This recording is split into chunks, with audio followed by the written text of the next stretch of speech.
Over to you, Mataji. Hare Krishna.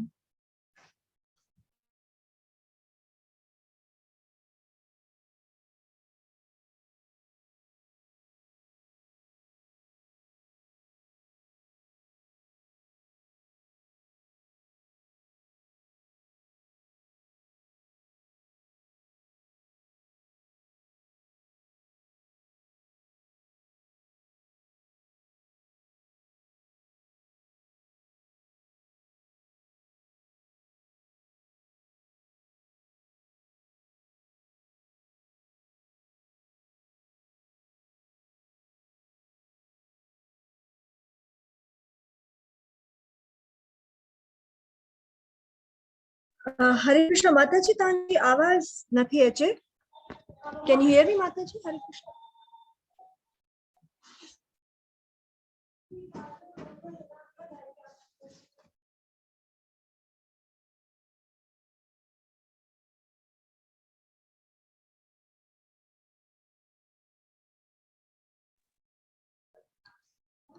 ना Mataji, तांजी आवाज नथी अचे. You're not audible.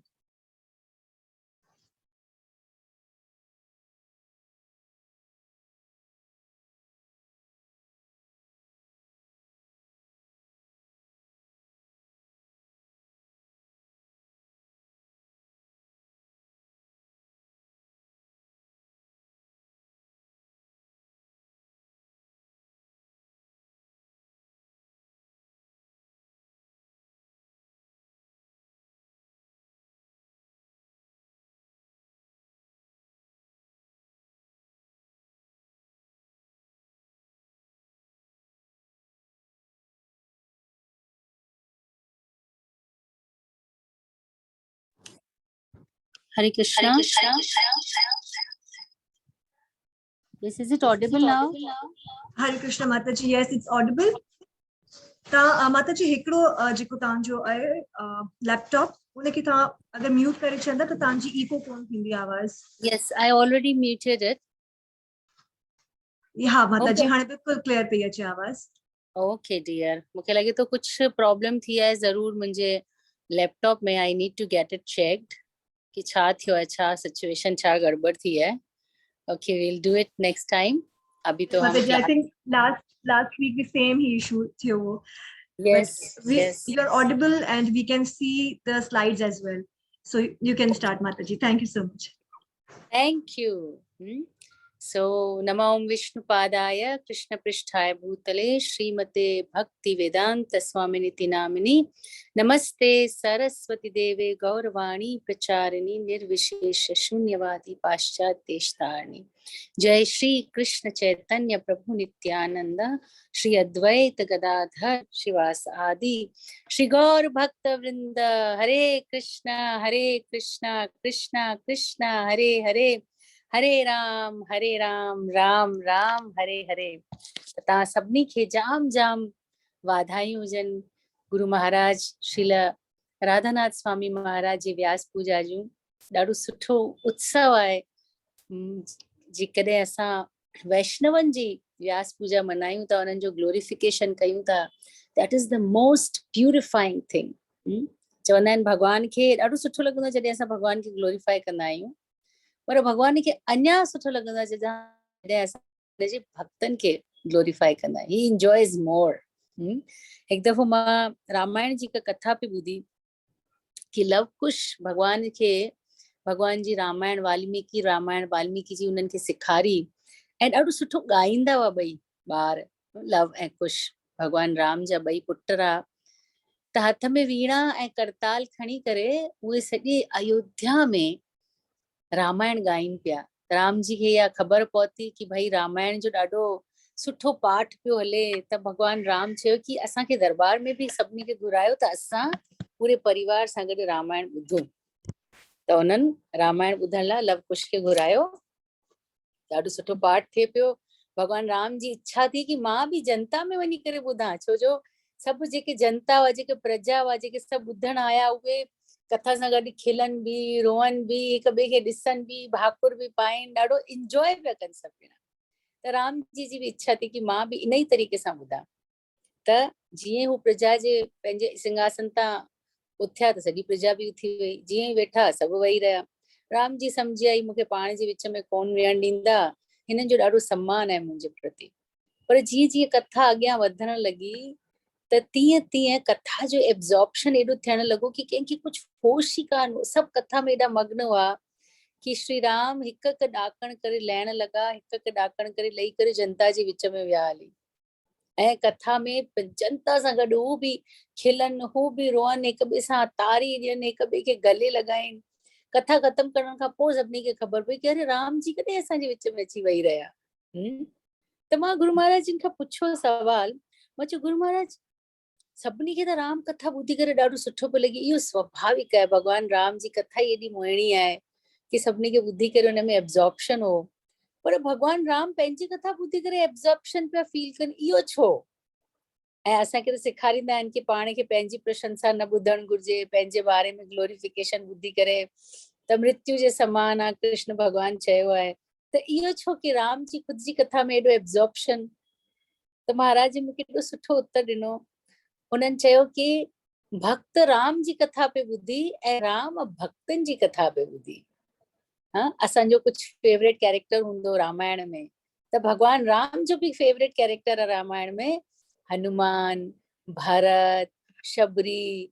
जॾहिं भॻवान उन्हनि जो नालो ॿुधो, उन्हनि जे बारे में ॿुधण लॻा त भॻवान खे एब्जॉर्प्शन फील थियो। त असां भॻवान जी कथा ॿुधी करे ख़ुशि थींदा आहियूं, भॻवान पंहिंजे भक्तनि जी कथा ॿुधी करे जाम ख़ुशि थींदा आहिनि। त तव्हां सभिनी खे महाराज जी व्यास पूजा जो जाम जाम वाधायूं हुजनि। असां कुझु 20-25 मिंट पहिरीं सनातन गोस्वामी जी कथा ॿुधी करे अॻियां वधंदासीं। ऐं महाराज जिन जे बारे में मां पंहिंजो एक्सपीरियंस ज़रूर शेयर करणु चाहींदमि कि अद्भुत चरित्र आहे महाराज जिन जो, उहो असां कलाक खां पोइ ॾिसंदासीं। असां पुठे हफ़्ते ॾिठोसीं कि कीअं सनातन गोस्वामी महाप्रभु जी सां मिलिया। महाप्रभु जॾहिं उनखे भाकुर पाइण लॻा त उनखे ख़राब पियो लॻो कि मुंहिंजे शरीर जी गंदगी महाप्रभु जे शरीर ते लॻे थी। ऐं इहो सोचे करे उन्हनि सोचियो कि मां वृंदावन वेंदमि हली। महाप्रभु उनखे मना कई कि न, तोखे वृंदावन कान्हे वञिणो, थोरा ॾींहं मूंसां गॾु रहो, मुंहिंजी इच्छा आहे। हरिदास ठाकुर सां गॾु सनातन गोस्वामी रहियल आहिनि, महाप्रभु रोज़ उन्हनि सां मिलण अचनि था। ऐं हिकिड़े ॾींहुं जॾहिं उनखे जगदानंद चयो कि तूं वृंदावन हलियो वञ, महाप्रभु खे ॾाढो ख़राब लॻो। महाप्रभु पहिरियों दफ़ो कसे करे जॾहिं हुनखे गले लॻायो, हिन दफ़े त महाप्रभु जी अखियुनि मां ॻोड़ा अचण लॻा, प्रेम जा ॻोड़ा। ऐं उहे जॾहिं सनातन गोस्वामी जे शरीर ते पिया त सनातन गोस्वामी जो शरीर पूर्णतः स्वस्थ थी वियो, पूर्णतः डिवाइन थी वियो। ऐं हाणे महाप्रभु सनातन गोस्वामी खे चयो कि ठीकु आहे, हाणे तुंहिंजो समय अची वियो आहे, तूं हाणे वृंदावन वञ, वृंदावन वञ ऐं उहो कमु कर जेको मां कान करे सघियो आहियां। असां पुठे दफ़े पढ़ियोसीं कि छा रीज़न हो महाप्रभु स्वयं वृंदावन कान ते विया। वृंदावन न वञण जो हिकु मुख्य कारण हो सची माता जी इच्छा हुई कि पासे में रहे मुंहिंजो पुटु मुंहिंजे वधीक परियां न वञे।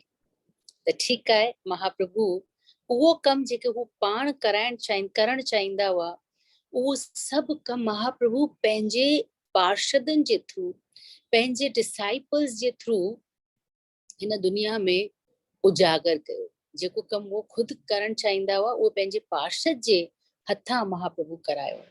त षड गोस्वामी जे हथां मुख्य रूप सां जेको उन्हनि खे कमु कराइणो हो, मुख्य जेका महाप्रभु जी आज्ञा हुई, उहा आज्ञा हुई कि भक्ति शास्त्र लिखणा आहिनि।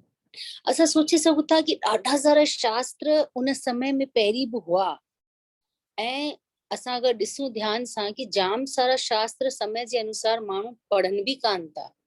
त वाहे अदर शास्त्र, ॿिया शास्त्र छो, छा ज़रूरत थी? सभु पुराण त पहिरीं खां ई हुआ, व्यासदेव सभु 18 पुराण, 108 उपनिषद, 4 वेद सभु लिखी विया हुआ।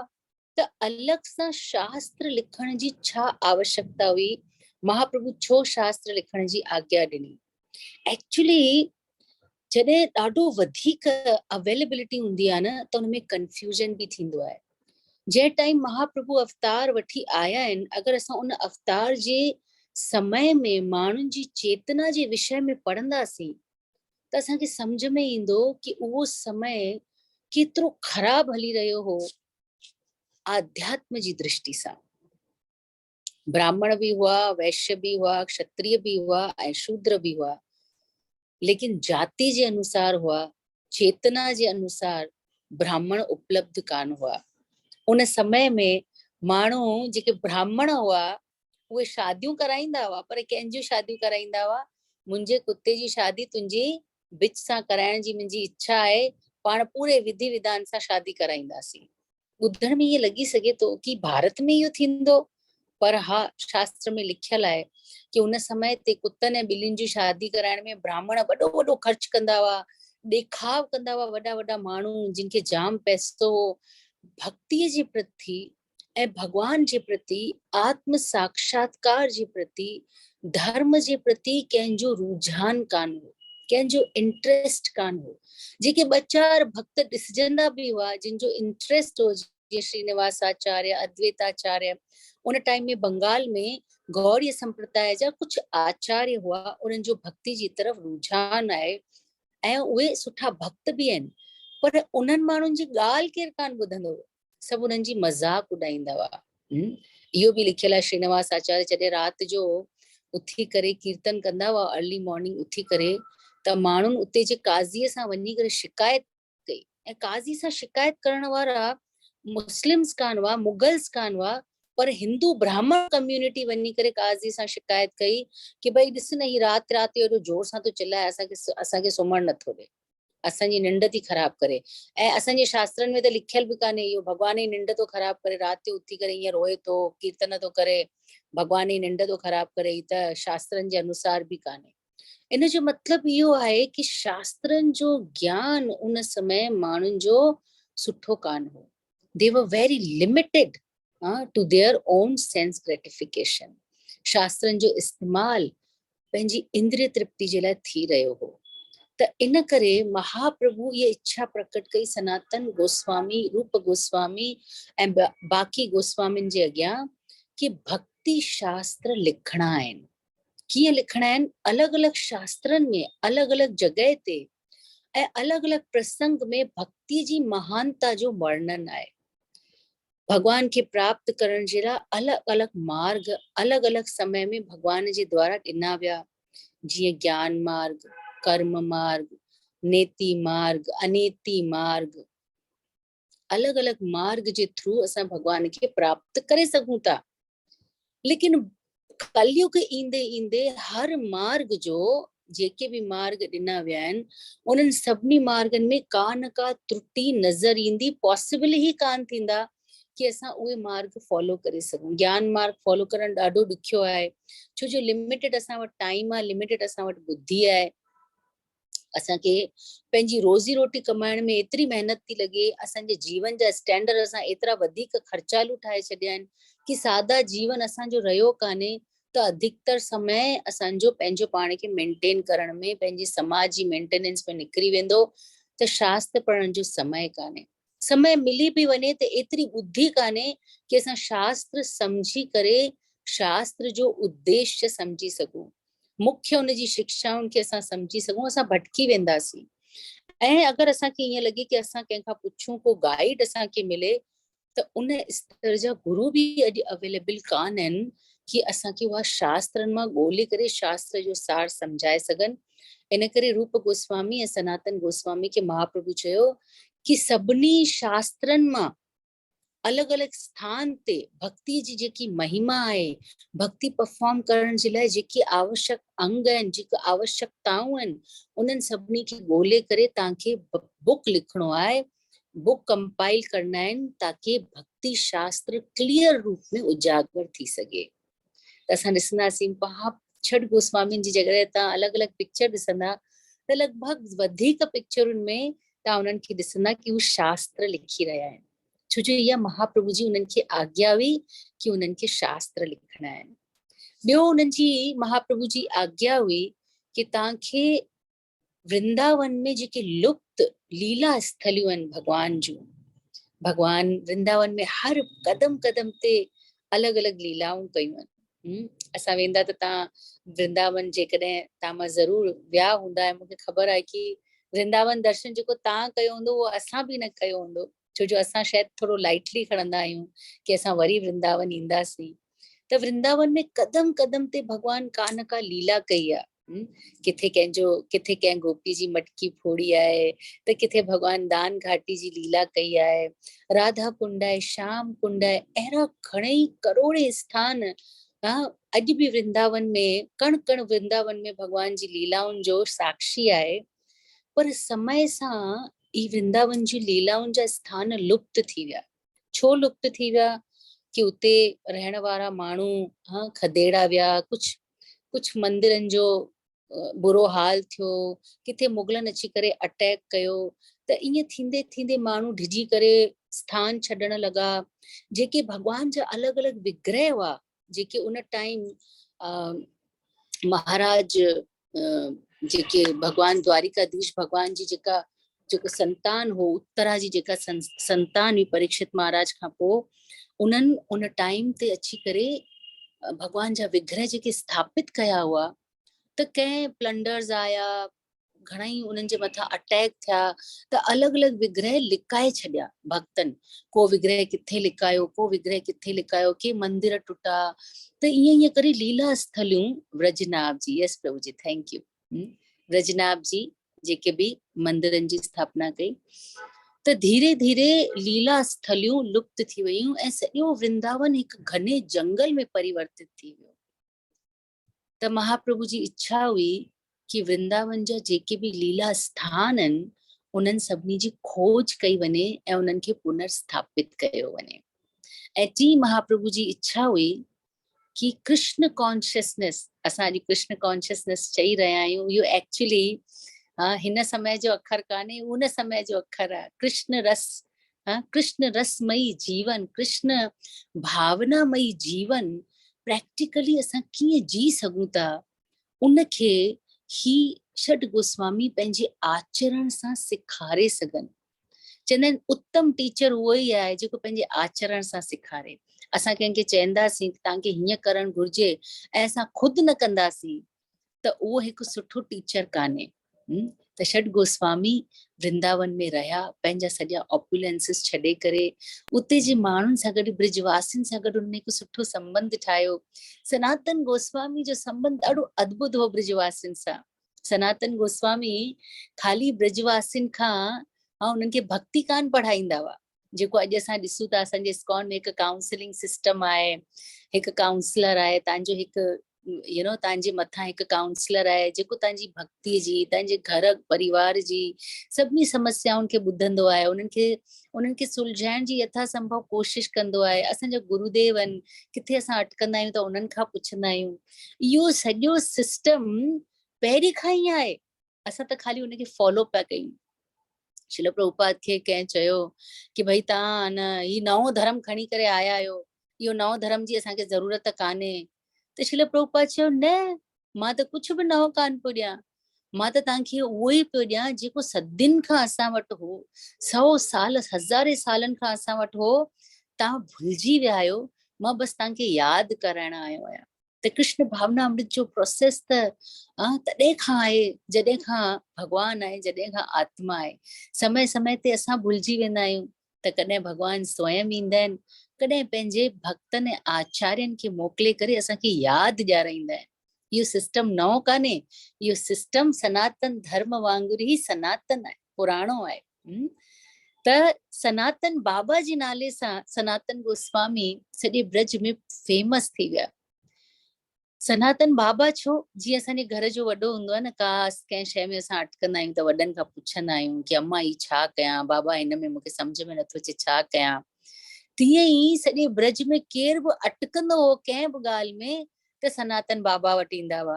ऐं सनातन बाबा बि रोज़ सुबुह जो, असांखे ख़बर आहे कि सनातन गोस्वामी जो रूटीन हो कि रोज़ गोवर्धन परिक्रमा कंदा हुआ, रोज़ गोवर्धन परिक्रमा कंदा हुआ। त गोवर्धन परिक्रमा ते निकिरंदा, रस्ते में जेके बि ब्रजवासी मिलंदा उन सां मिलंदा, उन खां पुछंदा कि भई छो अॼु तुंहिंजी छोकिरी कान आई आहे तोसां गॾु, उहा बीमार आहे, छा थियो आहे, उनखे बुखार आहे, हल मां ॾिसी थो अचां। त उनजे घर वेंदा, उन छोकिरी खे ॾिसंदा, उन सां ॻाल्हाईंदा, उनखे का दवा ॿुधाईंदा। के ब्रजवासी चवंदो हिन साल मुंहिंजी फसल सुठी कान लथी आहे बाबा, तव्हां ॾिसो न छा कयां। उनखे ॿुधाईंदा कि तूं उनखे ईअं मैनेज कर। केरु चवंदो मुंहिंजी गांइ बीमार आहे त मां छा कयां, त गांइ खे ॾिसण वेंदा सनातन बाबा। त सॼे ब्रज जा बाबा सनातन गोस्वामी हुआ। ऐं एॾो अद्भुत प्रेम उन्हनि जो ब्रजवासियुनि सां ऐं ब्रजवासियुनि जो बाबा सां हो कि अॼु बि गौर पूर्णिमा, गुरु पूर्णिमा जे अवसर ते सनातन गोस्वामी जे नाले सां सभु ॼणा गोवर्धन परिक्रमा कंदा आहिनि अॼु बि ब्रज में। हाँ, सनातन गोस्वामी जो जेको अपीयरेंस डे आहे गुरु पूर्णिमा जे ॾींहुं, उन ॾींहुं सभु ब्रजवासी गोवर्धन परिक्रमा कंदा आहिनि। मां त कॾहिं कान वई आहियां, पर को भक्त वियो मूंखे ॿुधाई पे कि माता जी एॾी भीड़ हुई गोवर्धन परिक्रमा में कि तव्हां अगरि थोरो मथे उथी ॾिसंदा त तव्हांखे ईअं लॻंदो सभु मुंडियूं ई पिया ॾिसण अचनि, खाली सर ई पिया ॾिसण अचनि, खाली कंहिंजो हेठि धड़ बि नथो ॾिसण अचे। एॾी भीड़ हुई कि गोवर्धन परिक्रमा करण लाइ पेर सिराइण जी बि जॻह कान पे मिली, एॾी भीड़ हुई। त एॾो प्रेम ब्रजवासी सनातन गोस्वामी सां कंदा आहिनि अॼु बि वो उन्हनि जा सनातन बाबा आहिनि। सनातन गोस्वामी जो ब्रज में जेको जीवन हो ॾाढो अद्भुत हो। सभु गोस्वामी पंहिंजी पंहिंजी रचना लिखंदा हुआ, रचना लिखण खां पोइ हिक ॿिए खे ॾेखारींदा हुआ, उनखे करेक्ट या करेक्शन कंदा हुआ। सनातन गोस्वामी ऐं रूप गोस्वामी सभिनी खां वॾा हुआ ॿियनि सभिनी खां, त उन्हनि वटि पंहिंजी रचना खणी ईंदा हुआ करेक्शन कराइण लाइ, उनजी मथां व्याख्या कंदा, पाठ कंदा ऐं भगवान जी लीलाउनि जो डिस्कशन कंदा। सनातन गोस्वामी खे भगवान जी लीलाउनि जा अॼु बि दर्शन थियनि पिया। इन जो प्रमाण छा हो? सनातन गोस्वामी ऐं रूप गोस्वामी नेक्टर ऑफ डिवोशन ते डिस्कशन पे कयो। रूप गोस्वामी NOD पे लिखी नेक्टर ऑफ डिवोशन, भक्ति रस अमृत सिंधु। इन किताब में अलग अलग शास्त्रनि मां श्लोक ऐं संदर्भ खणी करे रूप गोस्वामी उनखे कंपाइल पिया कनि ऐं उनमें भगवान जी अलग अलग लीलाउनि जूं डिटेल्स पिया लिखनि। त उहे पंहिंजे भाउ सां, छो जो सनातन गोस्वामी उन्हनि जा गुरु बि आहिनि ऐं वॾा भाउ बि आहिनि, त सनातन गोस्वामी घुमंदा रहंदा हुआ। असांखे ख़बर आहे कि गोस्वामी हिक वण जे हेठां बि 2 रातियुनि खां वधीक कान रुकंदा हुआ, छो जो उन्हनि खे लॻंदो हो कि इन सां मुंहिंजो अटैचमेंट न थी वञे। ही अटैचमेंट जो जेको भय हो उनजे करे हू कंहिं वण जे हेठां बि वधीक रातियूं कान गुज़ारींदा हुआ। त सनातन गोस्वामी ऐं रूप गोस्वामी डिस्कशन पिया कनि कि राधा रानी जी जेका चोटी आहे, रूप गोस्वामी लिखियो नेक्टर ऑफ डिवोशन में या शायद विदग्ध माधव में, कि राधा रानी जी जेका चोटी आहे न, ईअं तो लॻे कारो नांग आहे। हाँ, राधा रानी जी जेका चोटी आहे न, ईअं तो लॻे कारो नांग आहे। त सनातन गोस्वामी खे सुठी कान लॻी इहा ॻाल्हि। जी राधा रानी जी चोटीअ खे हिकु डिवाइन, राधा रानी त मोस्ट डिवाइन बीइंग आहे, भगवान जी शक्ति आहे, हलादनी शक्ति आहे, ऐं उनजी चोटी बि त उन वांगुरु ई डिवाइन आहे। त तो उनजी चोटीअ खे हिकु कारे कोबरा नांग सां कंपेयर पियो करी, इहा ॻाल्हि उन्हनि खे वणी कान, सुठी कान लॻी। हालांकि उन्हनि कुझु चयो कान वधीक रूप गोस्वामी खे, पर उन्हनि जे मन में इहा ॻाल्हि उन्हनि खे सुठी कान लॻी कि राधा रानी जी चोटी खे कारे कोबरा चिकनो नांग आहे, जीअं तीअं उनजे कमर ते राधा रानी जी चोटी बि लटके। ख़ैर, पंहिंजे मन में इहा ॻाल्हि खणी सनातन गोस्वामी निकिरी विया ऐं ब्रज भ्रमण जॾहिं उन्हनि कयो पे, त उन्हनि ॾिठो कि हिकु झूले ते 4-5 छोकिरियूं आहिनि, हिकु झूलो लॻो पिया, 2 छोकिरियूं झूले ते चढ़ियल आहिनि, हिकु वेठी आहे, हिकु उथी करे, जीअं पाण झूला, मूंखे ख़बर कान्हे तव्हां कॾहिं खाधा आहिनि की न, पर असां नंढा हुआसीं त हिकु ॼणो झूले ते बीहंदो, हिकु विहंदो, पोइ हिन पासे झूलो ईंदो त हीअ वारी विहंदी, हिन पासे झूलो ईंदो त हीअ वारी विहंदी, ईअं करे असां झूलो स्विंग कंदा हुआसीं। त तीअं उन्हनि ॾिठो कि 2 छोकिरियूं ब्रज जूं सुहिणियूं सुठियूं, हाँ, झूलो झूलिन पियूं ऐं 3-4 छोकिरियूं उते बीठियूं आहिनि, कॾहिं झूलो ॾियनि पियूं, कॾहिं खिलनि पियूं, पाण में ॻाल्हाइनि पियूं, मस्ती पियूं कनि। त सनातन गोस्वामी जी नज़र पई ॿारनि ते, उनखे ॾाढो सुठो लॻे, नंढियूं नंढियूं लालियूं ब्रज जूं झूलो पियूं झूलनि, त उन्हनि खे ॾाढो सुठो पियो लॻो। उन्हनि ॾिठो त हिकु छोकिरी जेका झूले ते पुठीरी बीठी आहे, उनजे पुठियां जेका उनजी पुठ आहे, उन ते हिकु कारो नांग पियो लटके। त सनातन गोस्वामी ॾाढो ठिजी विया, अरे ही त नंढड़ी न्याणी प्यारी सी ब्रज जी नंढड़ी लाली आहे, ऐं हिनजे पुठ ते हिकु सांप पियो लटके, नांग पियो लटके, हिनखे डपु बि कान थो लॻे, पतो बि नथो पएसि। त चिल्लाइण लॻा सनातन गोस्वामी, अरे लाली, अरे लाली, अरे लाली, तुंहिंजे पुठे ते नांग पियो हले, अरे तूं ॿुधी कान थी, तोखे चक पाए छॾींदो, अरे लाली, अरे लाली, जोर जोर सां चिल्लाइण लॻा। पर छोकिरियूं पंहिंजी खिलखिल में एॾियूं पूरियूं कि सनातन गोस्वामी कंहिंखे आवाज़ ॿुधण ई न आई। त सनातन गोस्वामी डुक पाए करे उन छोकिरी पासे में आया, ऐं उन्हनि ॾिठो त एक्चुअली हीअ कारी चोटी आहे उनजी, जेका परियां खां कारो नांग पई लॻे, एकदम चिकनी कारी सुंदर ॾाढी प्यारी चोटी आहे उन छोकिरीअ जी, जेका उनजी कमर खां हेठि पई अचे, ऐं परियां खां हीअ कारो नांग पई लॻे। ऐं उन प्यारी सी छोकिरीअ गोस्वामी जी तरफ ॾिठो, मुस्कुराई, ऐं सभु कुझु गायब थी वियो। सनातन गोस्वामी 2 मिंटनि लाइ हिकदमि स्तब्ध थी विया, अरे ही छा थी वियो, ही मां छा ॾिठो। कुझु देर खां पोइ पंहिंजे सेंसिस में आया, उन्हनि रियलाइज़ कयो, अरे राधा रानी हुई, राधा रानी जो अष्ट सखियूं हुयूं, जेके मूंखे दर्शन ॾेई करे सम्झाइण आयूं कि जेको रूप गोस्वामीअ लिखियो आहे कि राधा रानी जी चोटी कारी कोबरा नांग वांगुरु कारी लचीली ऐं चमकीली आहे। रूप गोस्वामी जेको लिखियो आहे उहो सच आहे। इहो सोचे करे सनातन गोस्वामी खे ॾाढी प्रसन्नता थी, ऐं मन में ॾाढी तसल्ली थी कि अरे वाह, जेको लिखियो आहे रूप गोस्वामीअ उहो कंफर्म आहे। छा सिखूं था असां हिन मां? जेके शास्त्र असांजे गोस्वामीनि लिखिया आहिनि, उहे कल्पना सां कान लिखिया आहिनि। उन्हनि पंहिंजी कल्पना लॻाए करे उन्हनि को शास्त्र कान लिखियो आहे। जेके शास्त्र उन्हनि लिखिया आहिनि, उहे उन्हनि ॾिठा आहिनि, उहे उन्हनि ॾिसी करे लिखिया आहिनि। त असांखे उन्हनि जे मथां जाम विश्वास हुअणु घुरिजे कि जेके शास्त्र असां पढ़ी रहिया आहियूं उहे मोस्ट ऑथेंटिक शास्त्र आहिनि, उहे मोस्ट ऑथेंटिक शास्त्र आहिनि। ऐं सनातन गोस्वामी महाप्रभु जी इहा इच्छा पूरी करण लाइ जाम प्रयास कयो। उन्हनि भगवान जी अलॻि अलॻि लीला स्थलियुनि खे ॻोल्हियो, सुठा शास्त्र लिखिया, ऐं कृष्ण भावना अमृत जो प्रचार प्रसार, इहा शिक्षा जेका कृष्ण शिक्षा आहे, उहा कृष्ण शिक्षा सभिनी खे सेखारी।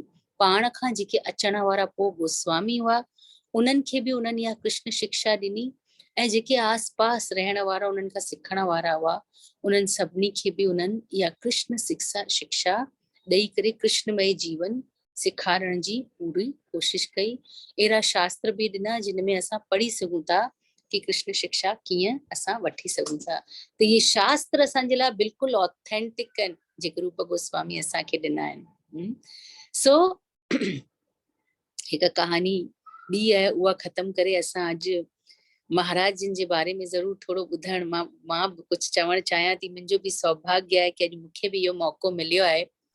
सनातन गोस्वामी रूप गोस्वामी वटि ईंदा रहंदा हुआ। रूप गोस्वामी 13 कदम ते रहंदा हुआ, वधीक समय उन्हनि जो 13 कदम ते निकिरंदो हो। 13 कदम ते हो, जंहिं वण ते तव्हां विया हूंदा त तव्हां ॾिठो बि हूंदो, भजन कुटीर जेका रूप गोस्वामी जी आहे 13 कदम ते, उते हिकु कदम जो वृक्ष बि आहे। जाम सारा वृक्ष आहिनि कदम जा, पर हिकु वृक्ष जो नालो आहे टेर वृक्ष, स्पेशली 13 कदम। छो जो उन कदम जे वृक्ष ते चढ़ी करे कृष्ण पंहिंजे गायन खे आवाज लॻाईंदा हुआ, टेर लॻाईंदा हुआ। ओ गौरी, ओ मृदंग मुखी, श्यामा, लाली, ऐं इहे सभिनी खे आवाज लॻाईंदा हुआ। आवाज लॻाईंदा हुआ त जेका बि गायन जी लीडर हूंदी, श्यामा जेके बि श्याम कलर जूं गायूं आहिनि उन्हनि जी लीडर आहे, त श्यामा अॻियां हलंदी, सभु उनजो जेके एसोसिएट, उनजे अंडर जूं जेके गाय जो जेको पूरो ग्रुप आहे, उहो सॼो ग्रुप भगवान वटि अची वेंदो। ओ मृदंग मुखी, ओ तिलकनी, इहे चई करे भगवान टेर लॻाईंदा हुआ उन कदम जे पेड़ ते, त उनजो नालो पियो 13 कदम। ऐं उन 13 कदम जे हेठां रूप गोस्वामी रही करे पंहिंजो भजन कंदा हुआ ऐं शास्त्र लिखंदा हुआ। त सनातन गोस्वामी घुमंदा रहंदा हुआ, ब्रज मंडल जी परिक्रमा कंदा, सभिनी सां मिलंदा ऐं कॾहिं कॾहिं पंहिंजे भाउ सां बि मिलण ईंदा हुआ कि भई तूं छा पियो लिखी अॼुकल्ह मूंखे ॿुधाए, कुझु कृष्ण चर्चा कयूं, कुझु राधा रानी जे विषय में तो छा लिखियो आहे। त ईअं हिक ॿिए सां चर्चा करण लाइ ईंदा रहंदा हुआ। त ईअं ई हिकु ॾींहुं अचानक सरप्राइज़ सनातन गोस्वामी ॾिनो, टेर कदम ते आया। रूप गोस्वामी उन्हनि जो स्वागत कयो, पंहिंजे वॾे भाउ जो, पंहिंजे गुरुअ जो, उन्हनि खे आसन ॾिनो, उन्हनि खे प्रणाम कयो। सनातन गोस्वामी पुछो तूं छा पियो लिखी अॼुकल्ह? त महाप्रभु रूप गोस्वामी उन्हनि खे ॿुधाइण लॻा। रूप गोस्वामी चर्चा त कई पे सनातन गोस्वामी सां, पर घड़ी घड़ी मन में हिकु वीचार आयो पे कि मुंहिंजो गुरु मुंहिंजे घर आयो आहे, मुंहिंजो वॾो भाउ हिकु शुद्ध वैष्णव मुंहिंजे घर आयो आहे, पर मां हुनखे छा खारायां? छो जो मधु करी करे खाईंदा हुआ ॿई ॼणा, को चूल्हो कान ॿारींदा, को घर कान ठाहियो, को झोपड़ी कुटिया कोन ठाही उन्हनि, त पंहिंजी मधु करी करण वेंदा वृंदावन मां, जेको उन्हनि खे मिलंदो उहो ई खाई करे गुज़ारो उन्हनि जो थींदो। त घर त हो कान, घर में किचन बि कान हो, रखियल बि को सामान कान हो, पर मन में उन्हनि खे आयो पे कि मुंहिंजे भाउ खे न खीर ॾाढी वणंदी आहे, कि मूंखे पहिरीं ख़बर हुजे हा न कि मुंहिंजो गुरु मुंहिंजो भाउ अॼु मुंहिंजे घर ईंदो, त मां किथां कंहिं ब्रजवासी खां खीर चांवर वठी चावां ऐं मां पंहिंजे भाउ लाइ थोरी खीर ठाहियां हा, उनखे ॾाढी वणंदी आहे खीर। मन में इहो वीचार हले पियो, चयो कान्हे अञा ताईं। त एतिरे में टेर कदम ते हिकु नंढड़ी छोकिरी आई। ओ बाबा, ओ बाबा। हाँ हाँ लाली बोल। जी मां तुंहिंजे लाइ खीर चांवर ऐं खंडु खणी आई आहियां। सनातन गोस्वामी उनजी तरफ ॾिठो, रूप गोस्वामी जी तरफ, केरु आई आहे? जी पासे में रहंदी आहे लाली। जी लाली तोखे कीअं ख़बर पई मूंखे खपंदो? जी मुंहिंजी माउ चयो कि ॾाढनि ॾींहंनि खां बाबा खे कुझु खारायो कान्हे, अॼु तूं वञी करे बाबा खे सामान ॾेई अच। त बाबा उनखां सामान वठे, उनखां पहिरीं लाली चएसि थी त बाबा हिन मां ॾाढी सुठी खीर ठहंदी, मां ई ठाहे अचां? सनातन रूप गोस्वामी ख़ुशि थी अची, हा त ॾाढो सुठो आहे, मां तेसि ताईं पंहिंजे भाउ सां चर्चा कंदमि, तेसि ताईं खीर बि ठही वेंदी। जी हा लाली ठीकु आहे। त लाली उते ई 2 लकड़ियूं ॿारियूं, उनजे मथां हांडी खीर जी रखी, उनमें चांवर विधा ऐं खीर पकजण लॻी। खीर पकाए करे लाली खणी आई मटको भरे करे। जी हा बाबा खीर पकजी वई। त बाबा उनखां खीर वरिती ऐं उनखे भॻवान खे भोग लॻायो ऐं सनातन गोस्वामी खे ॾिनो। सनातन गोस्वामी हिकु चुमचो भरे करे जॾहिं पंहिंजे मुख में उहा खीर विधी त उन्हनि खे लॻो कि हीअ खीर त कंहिं ॿिए खे ठाही ई कान्हे, हिन खीर जो स्वाद त अमृत खां बि मिठो आहे, हीअ खीर कंहिं ठाही आहे? रूप गोस्वामी खां पुछी मूंखे ॿुधाए हीअ खीर कंहिं ठाही आहे, हीअ लाली केरु आहे? जी हीअ लाली हिते पासे में रहंदी हूंदी, कंहिं ब्रजवासी जी छोकिरी आहे।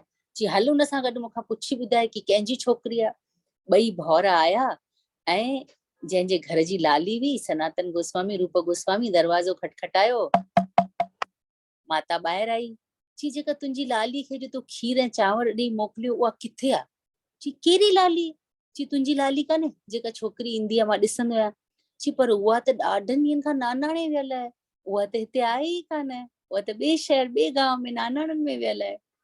तॾहिं सनातन गोस्वामी रूप गोस्वामी खे सम्झाए कि अरे हीअ खीर ॿियो कंहिं न पर राधा राणीअ ठाही आहे। कृष्ण चखियो आहे हिन खीर खे, हिन में अमृत जो स्वाद आहे। ॾाढो 2 भाउर प्रसन्न थिया, भगवान जी उन राधा राणी जी उहा भेंट स्वीकार करे ऐं उन मटकी खे बि तोड़े करे सनातन गोस्वामी रखी छॾियो। उन मटकी जो बि हिकु हिकु टुकड़ो पंहिंजे वात में रखंदा हुआ कि हिनखे राधा राणीअ टच कयो आहे। त ही गोस्वामी जिन भगवान जी लीलाउनि जो साक्षात प्रत्यक्ष दर्शन कयो आहे, प्रत्यक्ष उन्हनि जा साक्षी आहिनि, उन्हनि जा जेके शास्त्र असां वटि उपलब्ध आहिनि, असांजो सौभाग्य आहे। पूर्ण श्रद्धा सां असांखे उन्हनि खे पढ़णु घुरिजे। ईअं ई प्रभुपाद जी परंपरा में असां ॾिसूं था, प्रभुपाद बि शुद्ध भक्त आहिनि भगवान जा।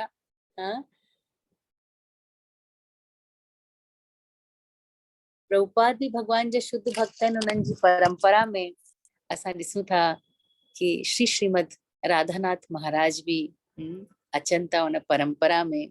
चवंदा आहिनि कि कंहिं बि वैष्णव खे उनजी जात, उनजी शरीर, उनजो जन्म स्थान, उनजे रंग ऐं रूप जे अनुसार कॾहिं तोड़ण न घुरिजे। केर शुद्ध भक्त आहे भगवान जो वो असांखे ख़बर कान्हे। छो जो असांजी जेका स्थिति आहे उहा जाम हेठि आहे, जाम नंढी आहे। इन करे असांखे न भौतिक दृष्टि सां न ॾिसणु घुरिजे। हालांकि श्रीमद राधानाथ स्वामी महाराज जो जन्म शिकागो में थियो आहे, अमेरिका में थियो आहे, लेकिन शुद्ध भगवान जा शुद्ध भक्त आहिनि। तव्हां सभिनी उन्हनि जी जीवनी जे बारे में ज़रूर चर्चा कई हूंदी। जाम सुठी उन्हनि जी किताब भी आहे, मूंखे ख़बर न आहे सिंधी में अञा आई आहे कि न, अनोखा सफ़र या जर्नी होम। उन जे माध्यम सां तव्हांखे उन्हनि जी बायोग्राफी ज़रूर ख़बर हूंदी। ऐं तव्हांखे न ख़बर हुजे त तव्हांखे ज़रूर मां अॼु रिक्वेस्ट कंदमि सभिनी खे कि तव्हां सभु उहा बायोग्राफी ज़रूर ज़रूर पढ़ो, ज़रूर ज़रूर पढ़ो। ॾाढी अद्भुत उन्हनि जी बायोग्राफी आहे। जंहिंखे बि मां सम्झां थी, मां पंहिंजे जीवन में मूंखे किताबुनि डिस्ट्रीब्यूट करण जो ॾाढो शौक़ु आहे। मां पंहिंजे जीवन में सभिनी खां वधीक अगरि का किताब डिस्ट्रीब्यूट कई आहे कंहिंखे त उहा जर्नी होम आहे। महाराज जी जेका बुक आहे जर्नी होम, मां हमेशह कार्टून ई घुराईंदी आहियां ऐं उहा किताब मां पंहिंजे तरफ़ां कंहिंखे बि गिफ्ट ॾियणी हूंदी आहे त ज़रूर ॾींदी आहियां। त आई रिक्वेस्ट एवरीवन कि तव्हां उहा किताब ज़रूर पढ़ो। मां पर्सनली महाराज सां मिली हुअमि शायदि 2004 में फर्स्ट टाइम मां महाराज सां पर्सनली मिली हुअमि। उन टाइम महाराज सां मिलणु ॾाढो ॾुखियो कान हो। अॼु महाराज सां मिलणु ॾाढो ॾुखियो आहे छो जो महाराज सां जा ॾाढा डिसाइपल्स आहिनि। महाराज जी तबियत बि कुझु वधीक नासाज़ थी रहे, इन करे अॼु उन्हनि सां मिलणु थोरो ॾुखियो आहे। पर उन टाइम महाराज सां मिलणु एॾो ॾुखियो कान हो फिजिकली। पर तव्हां महाराज सां फिजिकली नथा मिली सघो इन जो मतिलबु कान्हे कि तव्हां महाराज सां मिली नथा सघो। जेके बि महाराज जा उते डिसाइपल आहिनि उन्हनि जी प्रसन्नता जे लाइ ऐं उन्हनि जे इनकरेजमेंट जे लाइ मां पंहिंजी भेण जे जीवन जो हिकु किस्सो ज़रूर ॿुधाइण जी मूंखे इच्छा आहे। असां पाण में 4 भाउ भेण आहियूं। मां, मुंहिंजी 2 भेनर ॿियूं बि आहिनि, हिकु भाउ आहे। ऐं असां 3 भेनर 3 जवाई, माना असां टिनी जा घोट 6 ॼणा इनिशिएटेड आहियूं। ऐं असां 6 मां 5 ॼणा हिज होलीनेस भक्ति चारू महाराज जा डिसाइपल आहियूं। ऐं हिकु जेका सभिनी खां नंढी मुंहिंजी भेण आहे उहा हिज होलीनेस राधानाथ महाराज जी डिसाइपल आहे। त जॾहिं असांजी दीक्षा थी पे त असां हुनखे जाम सम्झाइण जी कोशिशि पे कई। मुंहिंजे स्पेशली मुंहिंजे जेके हस्बैंड आहिनि उन्हनि मूंखे चयो कि पाण 5 हिकु तरफ़ आहियूं, इहे 6 हिकु अलॻि दिशा में पई वञे। हालांकि इस्कॉन में तव्हां कंहिं बि गुरूअ खां दीक्षा वठो, बिल्कुलु का बि प्रॉब्लम कान्हे, सभु गुरु समान आहिनि, शील प्रभुपाद जा अनुयायी आहिनि ऐं असांखे शील प्रभुपाद जी शिक्षा हुयूं, असांखे उहो पढ़ाईंदा। पर मुंहिंजे घोट जी इच्छा हुई कि पाण 5 ॼणा अगरि भक्ति चारू महाराज खां दीक्षा वठूं पिया त हीअ बि उतां ई दीक्षा वठे न, त पोइ थोरो ईज़ी रहंदो, अचण वञण किथे फॉलो करणु थोरो ईज़ी रहंदो। त हुनखे कन्विंस करणु शुरू पिया कनि। मुंहिंजा हस्बैंड घड़ी घड़ी हुनखे सम्झाइनि पिया कि ॾिस जिते घोट दीक्षा वठे न, ज़ाल खे बि उते ई हुअणु वठणु घुरिजे। घोट ज़ाल जो हिकु गुरु हूंदो त थोरो ईज़ी रहंदो आहे, तूं ॻाल्हि खे सम्झंदी कर। पर हिन जो मन अटकियो पियो आहे कि न, मूंखे त राधानाथ महाराज खां ई दीक्षा वठणी आहे। त मुंहिंजे घोट चयईंसि कि तूं पर्सनली कॾहिं न मिली सघंदी आहे महाराज सां, छो जो महाराज सां मिलणु ॾुखियो बि आहे।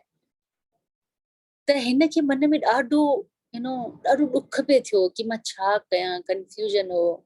त हिन महाराज खे प्रार्थना कई कि महाराज छा मां तव्हां सां कॾहिं मिली कान सघंदमि, छा मां तव्हांखे कॾहिं ॾिसी कान सघंदमि। मुंहिंजी ॾाढी इच्छा आहे, मां त तव्हांखे दिलि ॾेई छॾियो आहे, तव्हांजे चरणनि में मां पंहिंजो दिलि रखी छॾियो आहे, छा तव्हां मुंहिंजे दिलि खे क़बूल कोन कंदा। त उन राति मुंहिंजी भेण सपने में ॾिठो त उहा सुम्ही पई आहे, महाराज हुनजे कंध जे पासे खां बीठा आहिनि। त हीअ उथी रंधिणे में वई, सपनो पई ॾिसे, मूंखे ख़बर कान्हे कि सपनो आहे कि सबकॉन्शियस माइंड में सच में पियो हले। उथी करे रंधिणे में वई आहियां त ॾिसां पई कि महाराज मुंहिंजे पुठियां पुठियां आया आहिनि। वरी उथी करे मां ॿिए कंहिं कम लाइ वई आहियां त महाराज मुंहिंजे पुठियां पुठियां पिया हलनि। ऐं मां महाराज खे चवां पई, तव्हां मुंहिंजे पुठियां पुठियां छो पिया अचो, तव्हां वियो आराम सां हिकु जॻह ते। ऐं उन खां पोइ मां बाथरूम में जॾहिं अंदरि वियमि त मां ॾिठो कि महाराज मूंसां गॾु बाथरूम में बि अची बीठा आहिनि। त मां महाराज खे प्रार्थना कई कि तव्हां बाथरूम में बि आया आहियो, तव्हां मुंहिंजे पुठियां पुठियां छो पिया अचो। त महाराज हिनखे चयो कि तोखे ईअं थो लॻे कि मां तोसां गॾु कान आहियां, तोखे ईअं थो लॻे कि मां तोसां मिली कान थो सघां, तूं मूंसां मिली नथी सघी। जेसि ताईं तूं कान चवंदी न वञ, तेसि ताईं कान वेंदसि। हाणे मां ओतिरो टाइम तोसां ई गॾु रहंदसि। ऐं इहो जॾहिं हुन ॾिठो हुनजी अखि खुली वई, उनखे इहो विश्वास थी वियो कि महाराज हमेशह मूंसां गॾु आहे, हमेशह मूंसां गॾु आहिनि, हमेशह मूंखे ॾिसनि पिया। ऐं उहो ॾींहुं अॼु जो ॾींहुं, अॼु हुनजी दीक्षा खे बि मां सम्झां थी 5 साल थी विया, 10 साल थी विया हुनखे महाराज जी शरण वरिते, पर उनजो विश्वास कॾहिं कान डगमगाइजो आहे। ऐं उनजो पर्सनल एक्सपीरियंस आहे कि कॾहिं बि का बि तकलीफ़ मूंखे थींदी आहे, मां महाराज सां ॻाल्हाईंदी आहियां, मुंहिंजी उहा कंफ्यूजन दूर थींदी आहे। त असां फिज़िकल लेवल ते हुन करे असां सोचूं था कि फिज़िकली मिली सघूं था त मिलण आहे, न त असांजो मिलण ई न आहे। ऐं अहिड़ा जाम किस्सा महाराज जे डिसाइपल्स आहिनि। मां कॾहिं महाराज जे डिसाइपल सां मिलंदी हुयमि। असां चवंदा आहियूं न कि हिकु असांजो इस्कॉन में हिकु दीक्षा गुरु आहिनि ऐं बाक़ी शिक्षा गुरु आहिनि। त मुंहिंजे लाइ भक्ति चारू स्वामी गुरु महाराज मुंहिंजा दीक्षा गुरु आहिनि ऐं हिज होलीनेस राधानाथ स्वामी महाराज मुंहिंजा शिक्षा गुरु आहिनि। मां उन्हनि खे जाम ॿुधंदी आहियां ऐं he is my one of my favourite speakers. त कॾहिं बि केरु मिलंदो आहे महाराज जो डिसाइपल्स त मां चाहींदी आहियां कि पंहिंजा कुझु एक्सपीरियंस शेयर करे। त हिकु माता जी अनंग मोहिनी माता जी महाराज जी डिसाइपल आहे, उनजी इच्छा रहंदी हुई हमेशह महाराज सां मिलण ते, त हू छा कंदी, रोज़ महाराज खे हिकु लेटर लिखंदी हुई। हिकु ॾाढो सुठो तरीक़ो आहे पंहिंजे गुरूअ सां कनेक्ट थियण जो। अगरि तव्हां बि कोशिशि कयो, तव्हां बि अगरि कोशिशि कयो त तव्हां पंहिंजे गुरूअ सां कनेक्ट फील कंदा। कॾहिं कॾहिं पंहिंजे गुरु महाराज खे हिकु लेटर लिखो, पंहिंजे मन जी ॻाल्हि हुन सां लेटर में तव्हां शेयर कयो ऐं विश्वास करे तव्हां ॾिसंदा कि तव्हांखे उनजो जवाबु ज़रूरु मिलंदो, कंहिं न कंहिं तरीक़े सां मिलंदो, पर मिलंदो। ऐं तव्हांजे दिमाग़ में उन वक़्तु उहा बत्ती बि ॿरंदी कि ही त मुंहिंजे सवाल जो जवाबु मिलियो आहे। ॾाढो अद्भुत आहे आध्यात्मिक जगत, कीअं पियो कमु करे असांखे ख़बर कान्हे, पर हिकु अलॻि हिकु लोक आहे जेको कमु करे पियो असांजी दृष्टि खां परे आहे। त अनंग मोहिनी माता जी महाराज खे रोज़ हिकु लेटर लिखंदी हुई, एवरी डे। जॾहिं महाराज खे लेटर लिखंदी ऐं कुछ टाइम खां पोइ हुनजे जीवन में कुछ अहिड़ो समय आयो, ॿार बि आयो, शादी बि थी, कुछ शादीअ में परेशानी हुई, कुछ फैमिली में क्राइसिस हुआ। त धीरे धीरे करे हुनजो रोज़ लेटर जेको लिखण जो हो उहो धीरे धीरे घटि थींदे थींदे बंदि थी वियो। हाणे उहा लेटर कान पई लिखे, ॾाढी परेशान हुई। कुछ सौभाग्य अहिड़ो जाॻियो कि महाराज जी कंहिं रिट्रीट में हिनखे ज्वाइन करण जो मौक़ो मिलियो, अनंग मोहिनी माता जी खे। त अनंग मोहिनी माता जी खे महाराज सां कुछ 2 मिंट मिलण जो मौक़ो मिलियो। महाराज खे रोई करे पंहिंजी परेशानी ॿुधाई त महाराज हुनखे चयो कि मूंखे सभु ख़बर आहे कि तुंहिंजे जीवन में छा पियो हले, ऐं तूं रोज़ मूंखे लेटर लिखंदी हुई न, हाणे लेटर लिखण छो बंदि करे छॾियो अथई? तूं लेटर लिखे ई पई त मूंखे सभु कुझु ख़बर आहे न कि तुंहिंजे जीवन में छा पियो हले, तूं मूंखे लेटर लिखण छो बंदि करे छॾियो आहे? ऐं ईअं चई करे महाराज कुझु देरि हुन सां ॻाल्हाए करे निकिरी विया। अनंग मोहिनी माता जी मूंखे चई मां एॾी हैरान थी वियमि, मां महाराज खे कॾहिं बि कान ॿुधायो कि मां तव्हांखे रोज़ हिकु लेटर लिखंदी आहियां। ऐं महाराज मूंखे चयो कि तूं मूंखे रोज़ लेटर लिखंदी हुई, उहो लेटर लिखण छो बंदि करे छॾियो अथई? त असांखे ईअं लॻंदो हूंदो कि असांजे गुरूअ खे कुझु ख़बर कान्हे, पर वास्तव में असांजे गुरूअ खे सभु ख़बर आहे। असांजे गुरूअ जी असांजे मथां पूरी पूरी नज़र आहे। हिकु माता जी खे कैंसर हो ऐं कैंसर उनजो जेको इच्छा हुई महाराज खां दीक्षा वठण जी, पर उनखे कैंसर हो। उनखे जॾहिं ख़बर पई, महाराज खे उनखे महाराज एॾो वणंदा हुआ, एॾा वणंदा हुआ उनखे महाराज जो फोटो अॻियां रखंदी हुई ऐं महाराज खे घड़ी घड़ी चवंदी हुई I love you Maharaj, I love you Maharaj. उनजो जेको रोज़ जो हिकु सेंटेंस हूंदो, महाराज जो फोटो ॾिसंदी ऐं चवंदी I love you Maharaj, I love you Maharaj. हुनखे जॾहिं ख़बर पई कि उनखे कैंसर थी आहे त हुते जे जेके काउंसलर हुआ उन्हनि महाराज सां कंसल्ट कयो कि तव्हांजी डिसाइपल आहे ऐं हुनजी दीक्षा कान थी आहे अञा, ऐं उन्हनि जी इच्छा आहे कि तव्हांजे हथां उन्हनि जी दीक्षा थिए मरण खां पहिरीं। त महाराज ॾाढा कृपालू आहिनि। मतलब नॉट ओनली राधानाथ महाराज, पर मां चवंदमि कि प्रभुपाद जी परंपरा में जेके बि असांजा महाराज, जेके बि असांजा आचार्य आहिनि, सभिनी जा जाम सारा किस्सा ऐं कहानियूं आहिनि। हर महाराज जी हिकु कहानी कॉमन आहे कि ॾाढा करुणाशील आहिनि। जॾहिं महाराज खे ख़बर पई कि उनखे कैंसर आहे त महाराज कुझु बि उनखे सवाल जवाब न कयो, चई ठीकु आहे, I am ready to give her initiation. त महाराज खे फोन लॻायो ऐं हिन माता जी खे बि फोन लॻायो कि माता जी महाराज जी त असां ॻाल्हाइण था चाहिनि। हिनखे त एॾो रोए पई कि ॻाल्हाइण बि उनखे सम्झ में कान पियो अचे, मां छा ॻाल्हायां उनखे सम्झ में कान पियो अचे। महाराज उन्हनि खे पंहिंजो दीक्षित नालो ॿुधायो कि अॼु खां ही तुंहिंजो नालो आहे। ऐं उन खां पोइ चवनिसि था, I know you love me and I love you too. केरु कंहिंखे आई लव यू चवंदो आहे त असांजे बदले में असां ॿुधणु चाहींदा आहियूं न, आई लव यू टू। त महाराज उनखे फोन ते चयो and I love you too. त जेको आई लव यू हुन महाराज खे चयो पे, उहो आई लव यू महाराज ताईं पहुतो पे। त असांखे ईअं लॻी थो सघे कि ॾाढा बिज़ी आहिनि, ॾाढा असां खां परे आहिनि, असां हिननि सां कीअं कीअं कनेक्शन ठाहींदासीं। पर अद्भुत महाराज जो चरित्र आहे। महाराज जी जॾहिं जर्नी होम बुक लॉन्च थी हुई, उन टाइम ते महाराज सूरत आया हुआ बुक लॉन्च जे लाइ। ऐं मुंहिंजी ॾाढी इच्छा हुई कि मां महाराज सां मिलां। जाम सारियूं असांजूं सेवाऊं बि हुयूं। त मां हिकु सेवा वरिती कि महाराज जी वेलकम जी सेवा में मां बीहंदमि। मूंखे लॻो कि मां महाराज जी वेलकम जी सेवा में त घटि में घटि बीह सघंदमि। त जंहिं ॾींहुं महाराज लहिणा हुआ उन ॾींहुं असांजी कुझु सेवा हुई, मां सेवा खणी करे वियमि। मूंखे देरि थी वई ऐं महाराज थोरो जल्दी पहुचा। जो महाराज कार सां पिया आया त महाराज जी कार टाइम खां पहिरीं आई ऐं मां टाइम खां थोरो सो लेट थी वियमि। त जीअं ई मां प्रवेश कयो, जीअं मां एंट्री वरिती जंहिं घर में महाराज रुकियल हुआ, त महाराज उते आया, 5 मिंट वेठा ऐं पंहिंजे रूम में विया हली। मूंखे दर्शन कान थियो महाराज जो। त मां चयमि कि महाराज केॾी महिल ॿाहिरि ईंदा, मूंखे दर्शन करणो आहे। त चइनि कि मुश्किल आहे, हाणे महाराज शाम ताईं त ॿाहिरि कान ईंदा। मूंखे ॾाढो बुरो लॻो, ॾाढो मूंखे दुख थियो कि मां उन्हनि जो दर्शन बि कान करे सघी। मां स्टार्टेड क्राइंग। ऐं उहो ॾिसी करे जेके असांजा काउंसलर, ठीकु आहे तव्हां वेलकम जी सेवा में, महाराज जी वेलकम जी सेवा में रहिजो, तव्हां उते महाराज जा दर्शन करे सघो था। त उते ॾाढनि भक्तनि खे अलाउ कान हो, छो जो पब्लिक प्रोग्राम हो। त उते डिवोटीज़ घटि हुआ, जनरल पब्लिक जे लाइ प्रोग्राम रखियो हो महाराज जो। त मां लाइन में बीठी हुयमि वेलकम जे लाइ, महाराज जे वेलकम जे लाइ।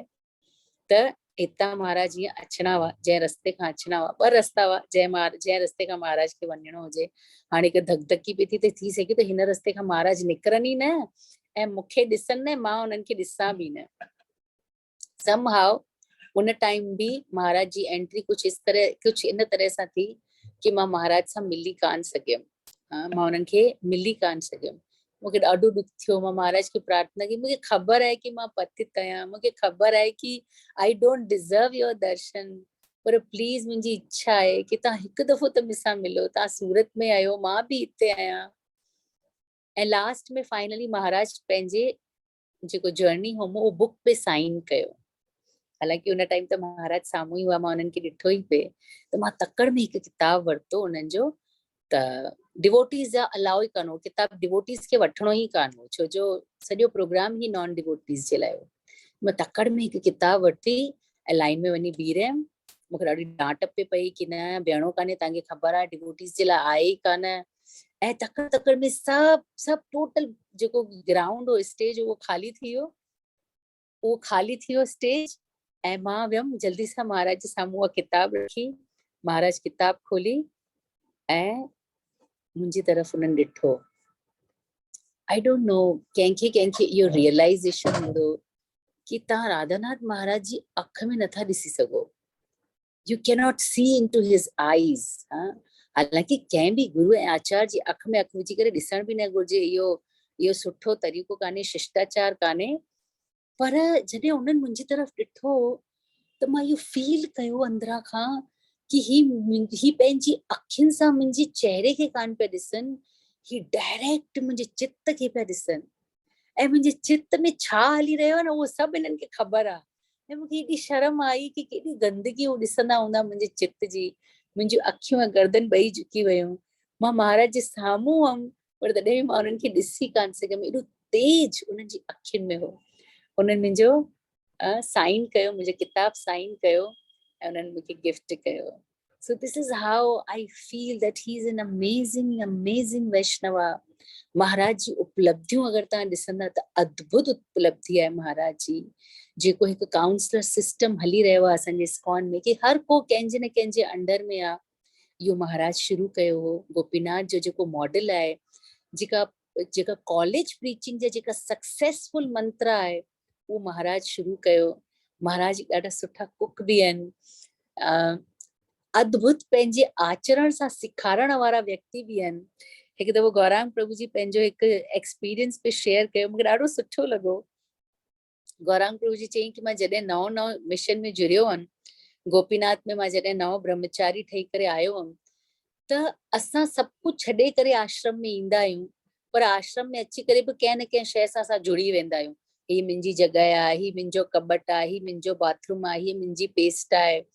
असां सभु मुंहिंजो मुंहिंजो छॾे करे ईंदा आहियूं आश्रम में, पर आश्रम में अची करे बि मुंहिंजो मुंहिंजो असांजो नओं मुंहिंजो मुंहिंजो थी वेंदो आहे, छो जो इहो असांजो स्वभाव आहे, जीव जो स्वभाव आहे इहो।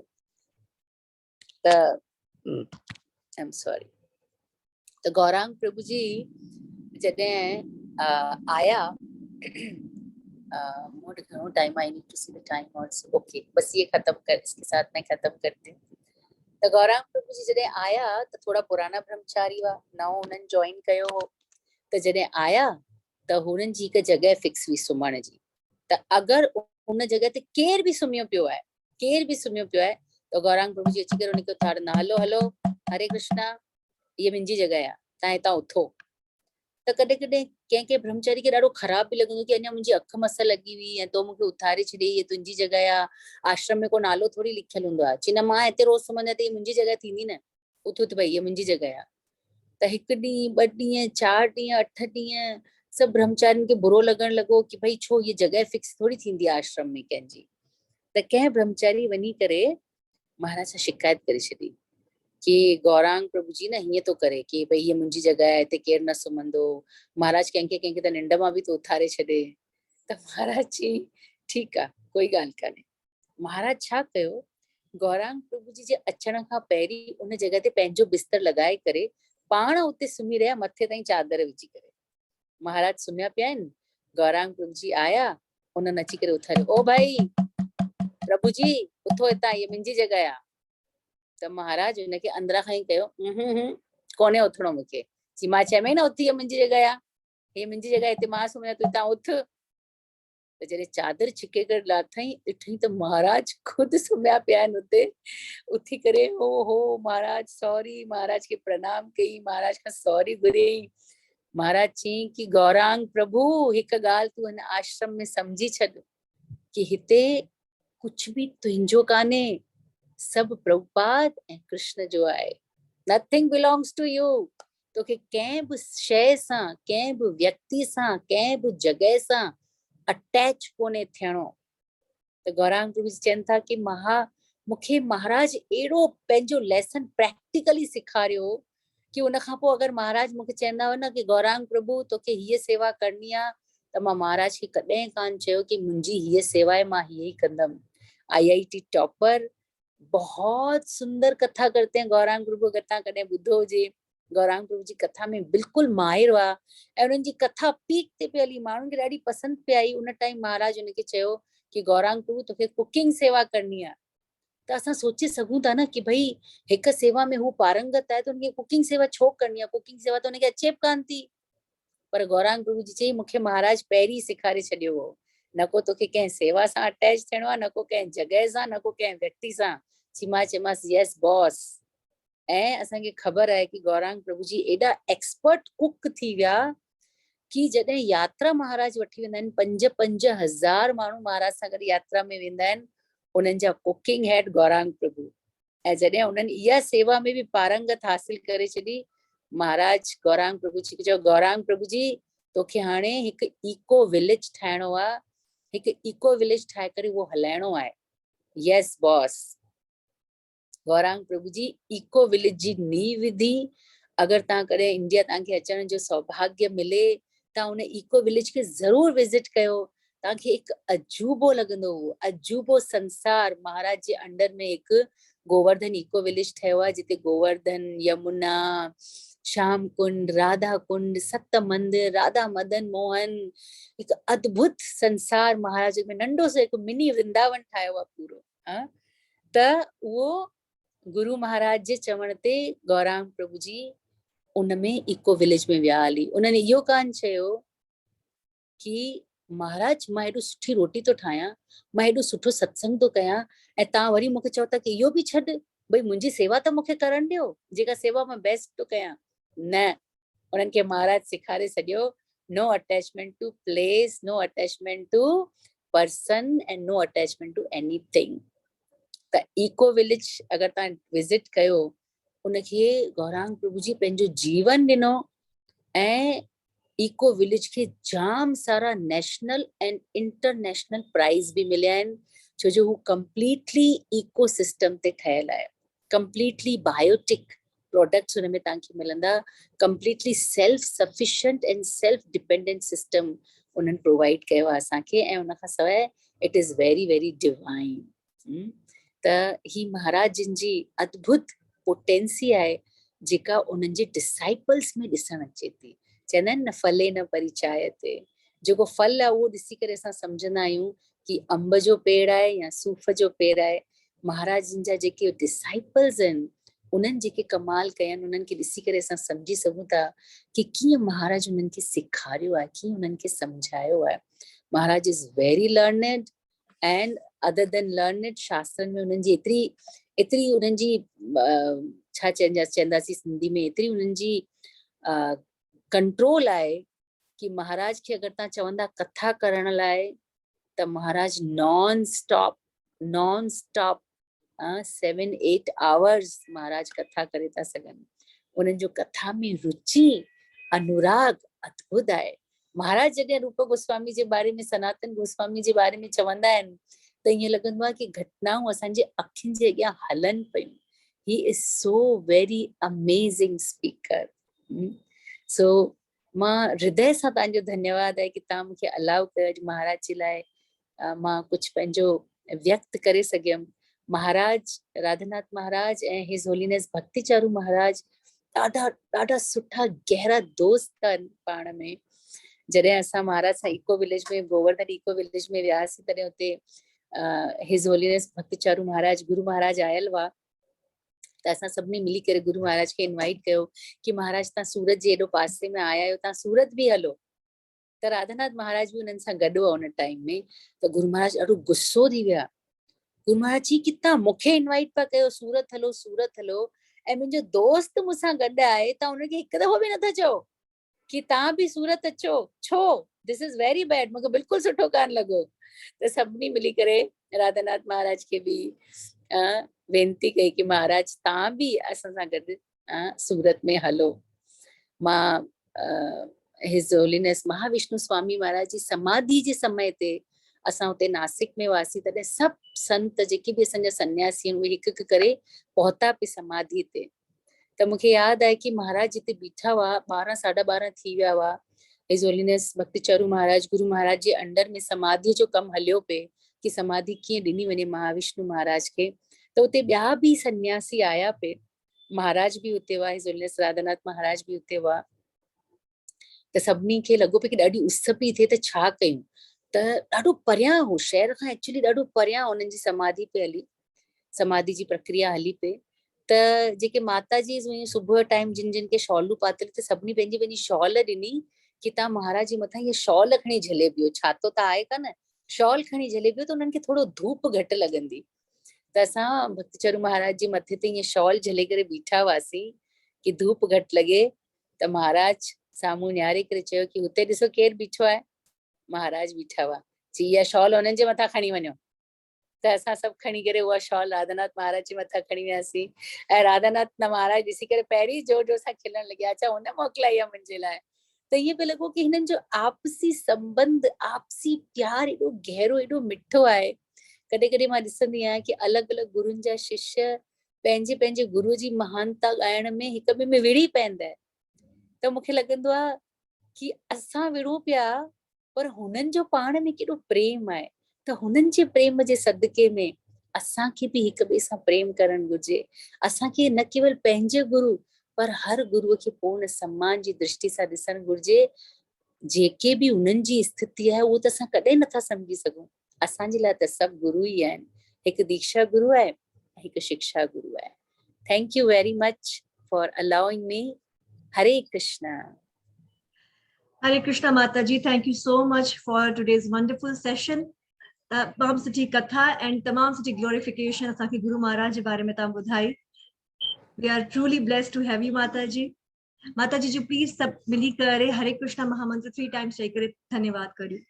हरे कृष्णा कृष्ण कृष्ण हरे हरे, हरे राम राम राम हरे हरे, हरे कृष्णा कृष्ण कृष्ण हरे हरे, हरे राम राम राम हरे हरे, हरे कृष्णा कृष्ण कृष्ण हरे हरे, हरे राम राम राम हरे हरे.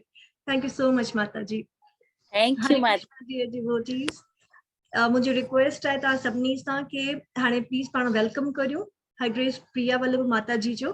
असांखे हू हिज होलीनेस राधानाथ स्वामी महाराज सां रिलेटेड हुनजी ग्लोरिफिकेशन जे लाइ थोड़ी देर असांखे माता जी ॿुधाईंदी, असांखे कथा ॿुधाईंदी. So we welcome माता जी. Thank you so much for being with us माता जी. हरे कृष्ण. Hare Krishna.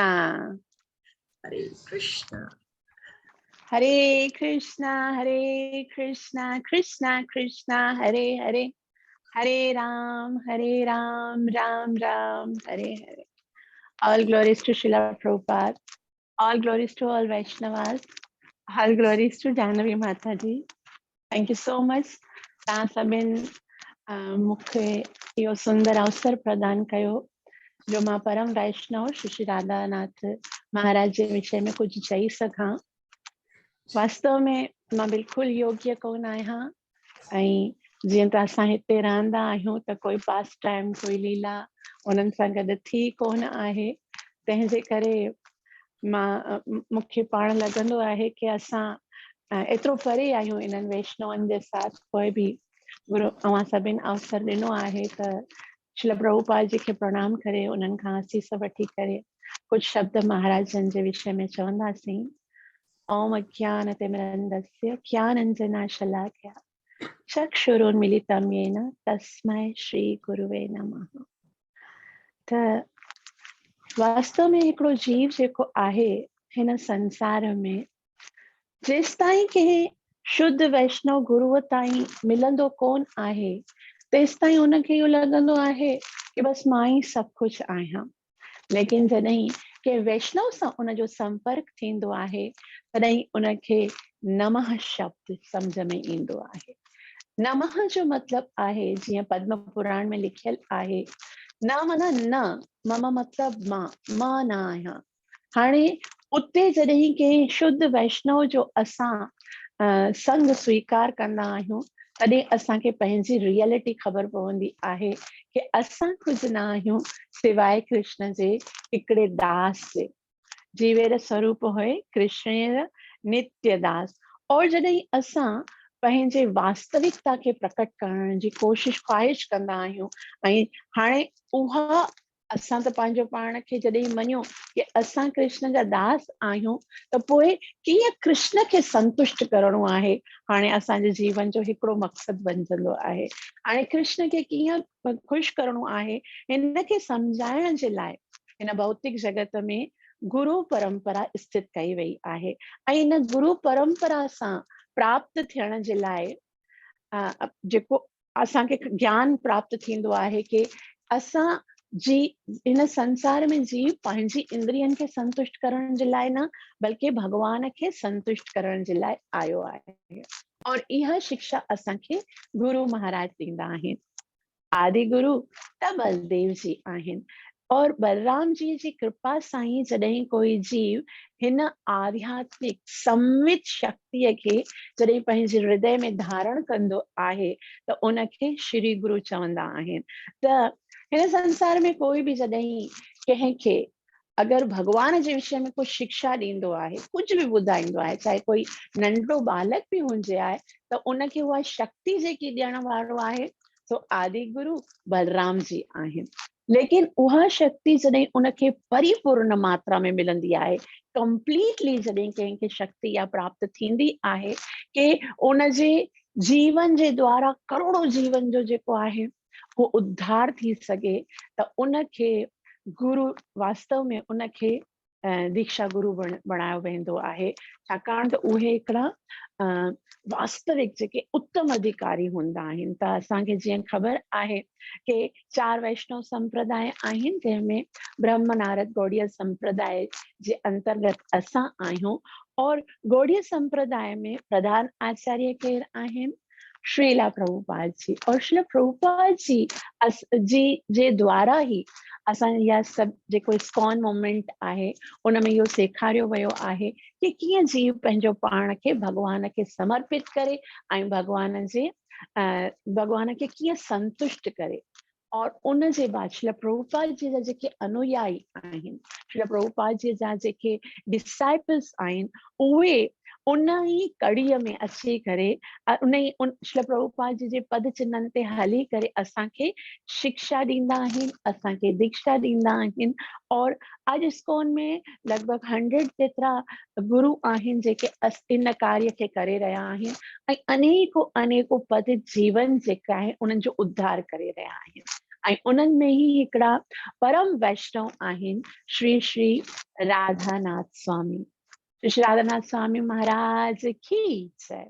त श्रील प्रभुपाद जी पंहिंजे डिसाइपल्स जे अंदरि एतिरो त शक्ति ऐं पावर भॻवान जे द्वारा प्रदान कयो आहे कि उहे जाते बि वेंदा आहिनि उते भॻवान जी अनगिनत लीलाउनि जे द्वारा, भॻवान जे प्रेम द्वारा, पंहिंजे समर्पण जे द्वारा जीवन जो उद्धार कंदा आहिनि।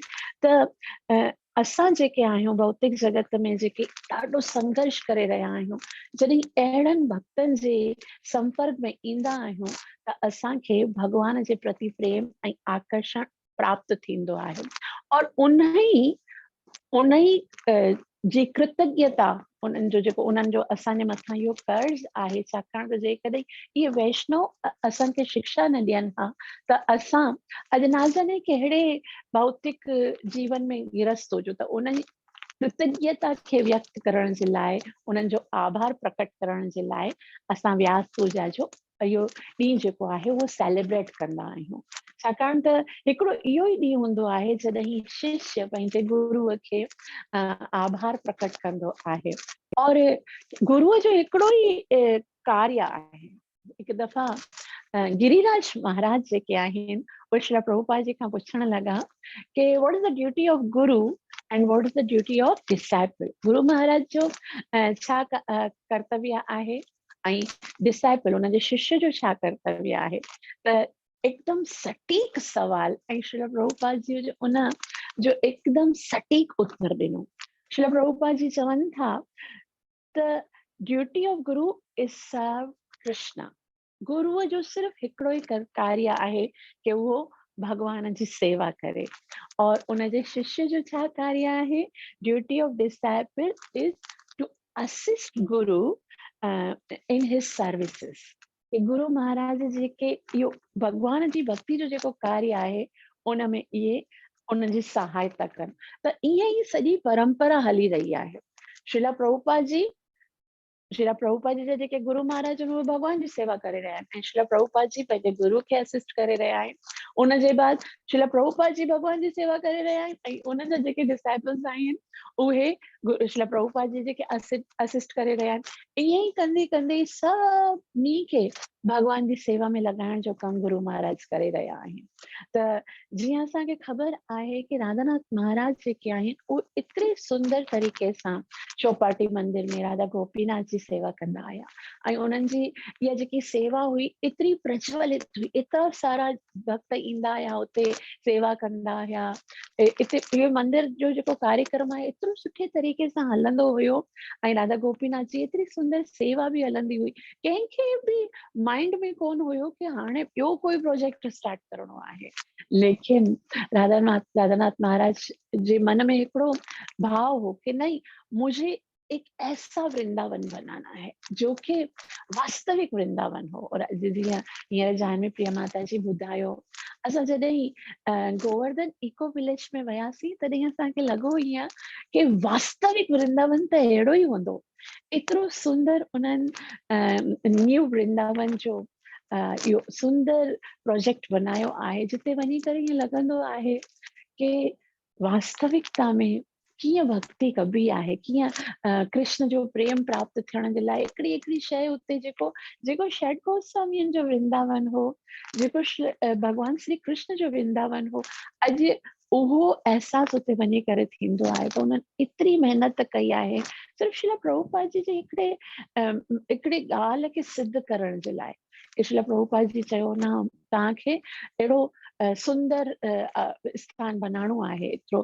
त जेके गुरु महाराज आहिनि और इन्हनि राधानाथ महाराज जेको आहिनि, जीअं असां सम्झंदा आहियूं केतिरा सारा भक्ति जा अंग आहिनि, है न।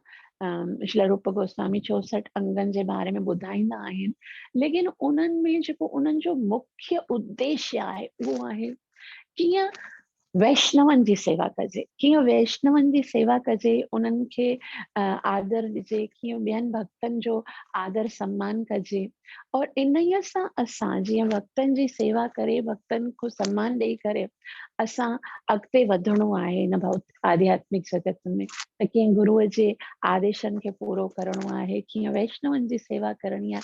उन्हनि जा असां एतिरा सारा 4000 खां बि ज़्यादा उन्हनि जा लेक्चर्स आहिनि जेके आहे न असां ॿुधी सघूं था इस्कॉन डिज़ायर ट्रीज़ में। ऐं एतिरे सुंदर तरीक़े सां उन्हनि हिकिड़े हिकिड़े टॉपिक खे बयानु कयो आहे और पंहिंजे लेक्चर्स में उन्हनि ॿुधायो आहे कि कीअं असांखे ह्यूमिलिटी से साथ रहणो आहे, कीअं असांजे अंदरि विनम्रता हुजणु घुरिजे, ॿियनि भक्ति सां कीअं डील करणो आहे, कहिड़ी कहिड़ी सिचुएशन में कहिड़ी कहिड़ी तरीक़े सां डील करणो आहे।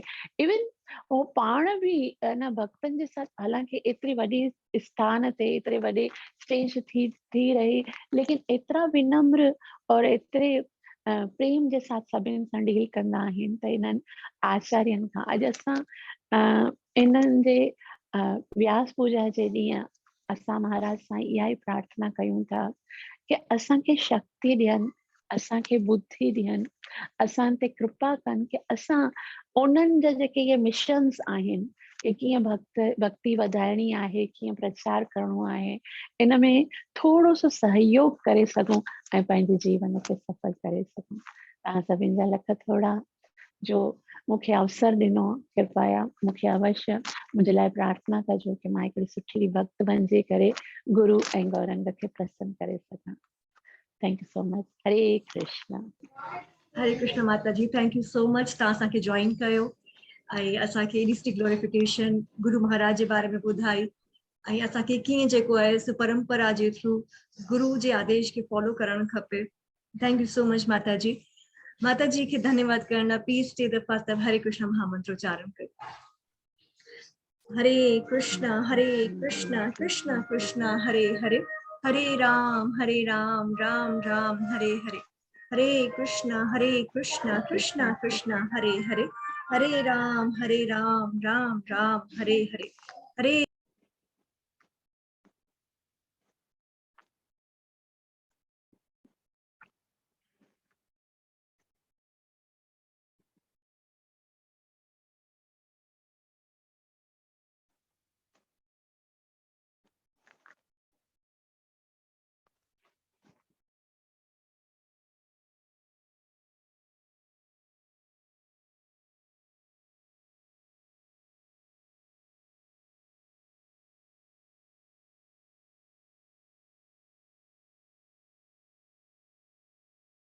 devotees of Hyderabad centre. मैं बहुत कृतज्ञ हूँ कि आपने मुझे इनवाइट किया है, खास करके जिया कुमारी, बहुत दिनों से साथ में संपर्क है और अभी 5 मिनट से मैसेज में कहा कि आप इंग्लिश में बोल सकते हैं तो मैंने कुछ इंग्लिश में कुछ लिखा था, लेकिन कोई बात नहीं, मैं कोशिश कर पूरा हिंदी में बात करने के लिए। तो एक्चुअली कुछ जूम की कनेक्शन का प्रॉब्लम था, तो मैं जानवी प्रिया माता जी को देख रही थी लेकिन मैं उनको सुन नहीं पाई। लेकिन जो उन्होंने स्क्रीन पे लिखा था कुछ चीजें, तो उसमें से मुझे समझ में आया कि उन्होंने कुछ जो महाराज लीलाएं बताई हैं, बहुत सुंदर लीलाएं बताई हैं। Specially that I love you, I don't know which one she has said. So Maharaj के इतने गुण हैं, ऐसे है हम सोचते हैं कि 26 गुण होते हैं वैष्णव के, लेकिन महाराज के अंदर 26 से ज्यादा गुण है। और हर एक गुण के ऊपर अगर हमें कहानी लिखें तो हर एक गुण के ऊपर एक हम एग्जाम्पल भी दे सकते हैं। तो अंग्रेजी में हम कहते हैं कि एक स्कल्प्टर है, जैसे माइकल एंजेलो, वो बहुत बड़े स्कल्प्टर थे, शिल्पकार थे। उन्होंने बहुत सुंदर सुंदर मूर्तियां बनाई थी। जब उनको कॉन्ग्रेचुलेट किया गया कि आपने इतनी सुंदर बनाई है, कैसे इतना अच्छा कार्विंग किया है, beautiful pieces, magnificent works of art, तो उन्होंने बहुत नम्रता से कहा, उन्होंने क्या कहा, उन्होंने कहा the statue was already there, was already inherent, I simply chipped away the unwanted parts। यानी कि एक पत्थर में मूर्ति तो है ही, मैंने क्या किया, मैंने सिर्फ तोड़ तोड़ के जो एक्स्ट्रा पार्ट्स थे मार्बल के वो मैंने निकाल दिए और मूर्ति अपने आप जागृत हो गई। इतना आसान नहीं है, हमें मालूम है कि अगर वही मार्बल का टुकड़ा किसी अनजाने के हाथ में आ जाए तो पूरा पत्थर टुकड़ा टुकड़ा चकनाचूर हो जाएगा। तो हम सब ऐसे हार्ड रॉक्स के समान है, पत्थर के समान है, हमारा पत्थर है। जब प्रभुपाद जी अमेरिका जा रहे थे तो जलदूत में ऐसे बोल रहे थे कि I don't know how to penetrate into their hearts, कि जो फॉरेनर्स हैं उनका हार्ट इतना उनका हृदय कोमल नहीं हो गया है भगवान के नाम का जाप करके, और मैं उनके हृदय में कैसे पेनिट्रेट कर सकूंगा, वो ऐसे सोच रहे थे। लेकिन महाराज ने सारे हार्ड रॉक्स को लेकर क्या किया है, उनको बहुत नरम बना दिया है। ऐसे कहते हैं कि जैसे पानी है, पानी तो बहुत सॉफ्ट लिक्विड है, लेकिन with constant rubbing the water has a power to wear away a hard and stony rock. तो महाराज के जो सॉफ्ट वेज है of dealing with people, his sensitivity, तो उन्होंने सबके कठोर हृदय, मेरे भी कठोर हृदय को उन्होंने बहुत नरम और मुलायम बना दिया है। और मैंने उनके जो 26 गुण हैं जो आपने पढ़े होंगे, merciful, truthful, equal to all, mild, clean, never defiant, magnanimous, faultless, peaceful, तो ये 26 गुण के ऊपर एक छोटी सी कविता लिखी थी कि सम बिहेव वेल। सनातन गोस्वामी कहते हैं ना कि सम, चैतन्य महाप्रभु ने सनातन गोस्वामी के बारे कहा था ना कि some behave well but do not preach, and some preach well but do not behave well. तो मैंने लिखा है कि some behave well but do not preach, to the masses they cannot reach. Others do preach but cannot behave or live by standards the acharyas gave. But you, Gurudev, simultaneously do perform and reach out to conditioned souls to reform. Returning your children to the spiritual world, a desire in your heart for years you nurtured, Thakur Vinod justifies a Vaishnava. Touchstone is he who turns others into Vaishnavas. Many thousands have come into your fold. By mere touch, you change iron to gold. Merciful, truthful, equal to all, not giving a chance for anyone to fall. Mild, clean, never defiant, magnanimous, heart like a giant. Faultless, peaceful, compassionate and grave, the lives of many you did save. Material possessions you have none, performing welfare work for everyone. Without inebriation, silent and expert, even to an ant would never hurt. Abandoning false prestige, you respect one and all, befriending them, whether big or small. Completely controlling the 6 bad qualities, thus happily crossing the world of dualities. Indifference to material acquisitions, you always remain fixed. The principles of true devotion you never mixed. Free from desires and surrendered to Krishna, always dancing and chanting Hare Krishna. Eating only as much as required, these divine qualities you have acquired. In whom can we find these 26 rare gems? In you, Gurudev, these do manifest. In your heart, Govinda rest. So ये मैंने कविता लिखी थी। तो हम देखते हैं कि महाराज के अंदर इतने गुण हैं, वो कितने कठोर से व्यक्ति को भी वो नरम बना सकते हैं। तो महाराज जैसे एक रंगोली डिजाइनर हैं, जैसे अगर हमारे हाथ में लाल, पीला, नीला पाउडर आ जाएगा तो उसमें कुछ अट्रैक्शन नहीं, हम बोलेंगे हाथ गंदा हो गया है।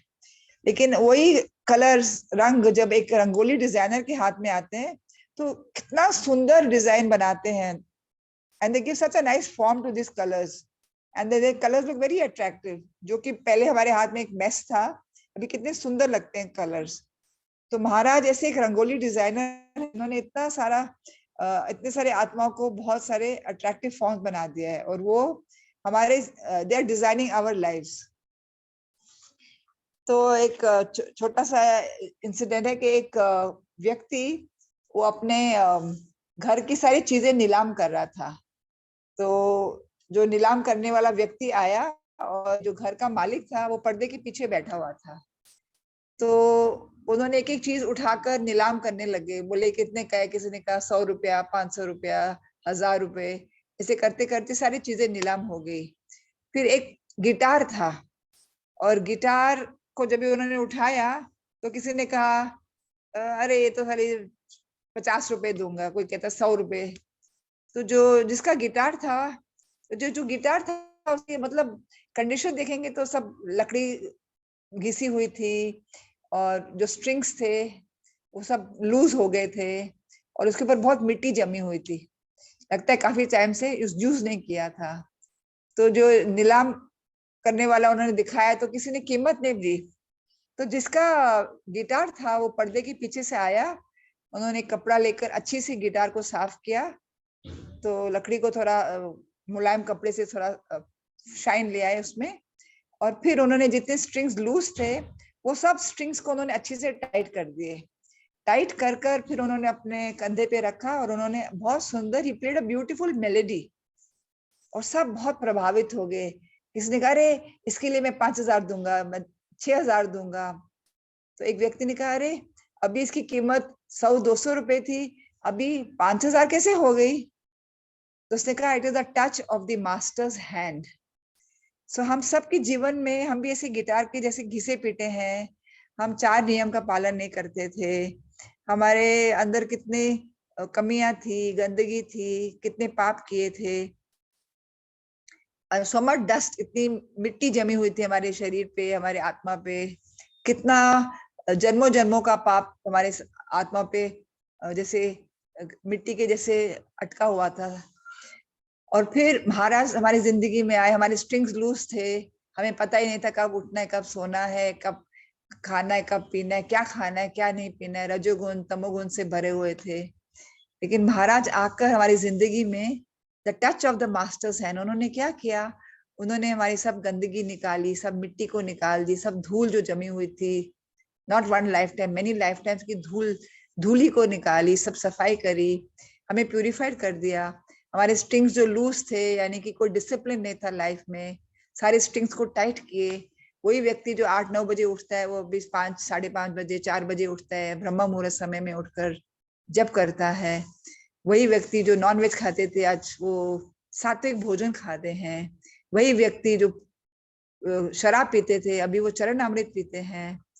तो कैसे चेंज आ गया? It was a touch of the master's hand. So he cleansed अस, ही प्यूरिफाइड अस, and he made us such divine, he played beautiful melody from our lives. अब हम कितने सुंदर तिलक पहनते हैं, वैष्णव बन गए, एटलीस्ट प्रयासी वैष्णव है, प्रयास कर रहे हैं वैष्णव के।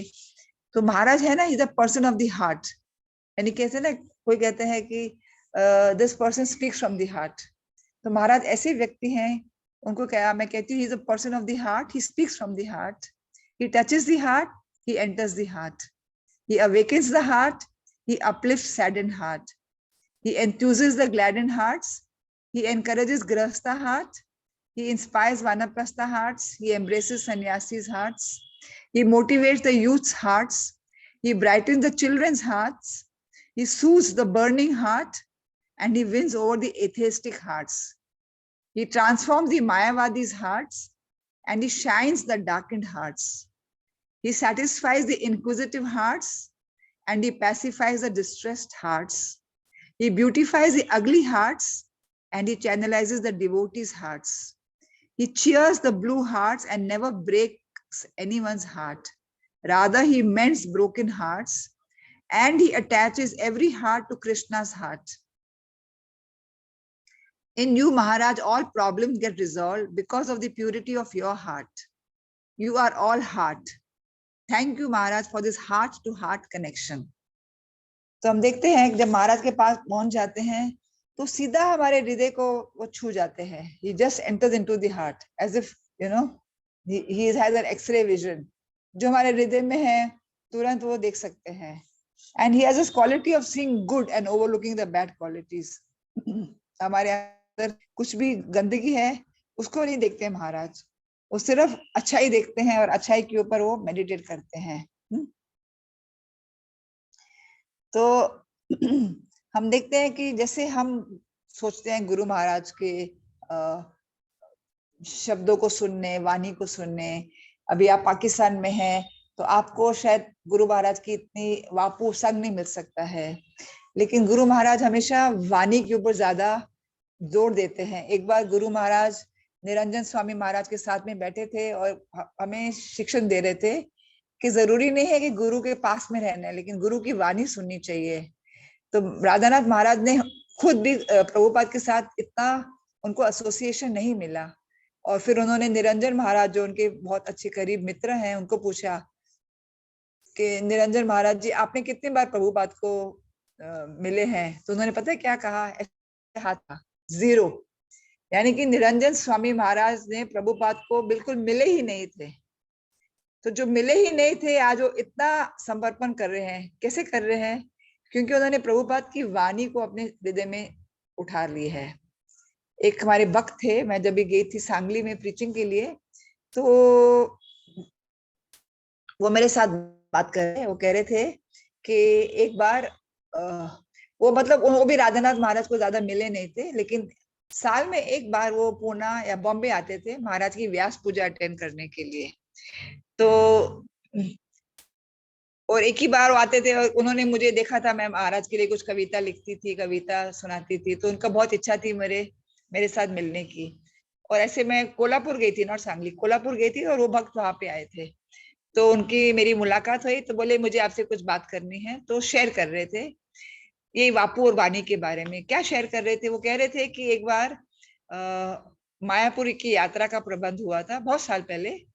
तो उनकी इच्छा थी, लेकिन वो स्टूडेंट थे और उनके पास पैसे नहीं थे, और यात्रा का कॉस्ट था 5,000 रुपीज, 5,000 रुपए. तो सोच रहे थे मैं यात्रा में कैसे जाऊंगा, और वो स्टूडेंट था और वो एक ब्रह्मचारी थे कृष्णानंद प्रभु. वो उस समय सबको महाराज के लेक्चर्स के कैसेट्स देते थे, C60, C90 कैसेट्स, आपको याद होगा, बहुत साल पहले की बात है. तो उनको थोड़ा वो पॉकेट मनी देते थे, एक कैसेट ट्रांसक्राइब करेंगे आपको 50 रुपए मैं दूंगा, ऐसे कुछ करते थे उनके साथ. तो उन्होंने कुछ कैसेट्स ट्रांसक्राइब करे थे और कैसेट्स के साथ उनको महाराज की वाणी के साथ संग मिला.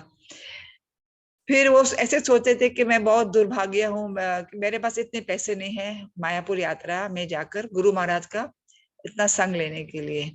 तो रात को सो गए और सुबह उनको सपना आया. सपना में गुरु महाराज उनको कहीं मिले और गुरु महाराज उनको मुस्कुरा के कहते हैं, हरि बोल, आप यात्रा में आ रहे हो? उस समय हर टाइम महाराज जिसको भी मिलते थे यही बोलते थे, आप यात्रा में आ रहे हो? और कोई बोलेगा हाँ, तो महाराज मुस्कुराते थे, वेरी गुड, थैंक यू. और जो कहता था मैं नहीं आ रहा हूँ, तो हमेशा महाराज बहुत डीपली जाते थे, क्यों नहीं आ रहे हो, क्या प्रॉब्लम है?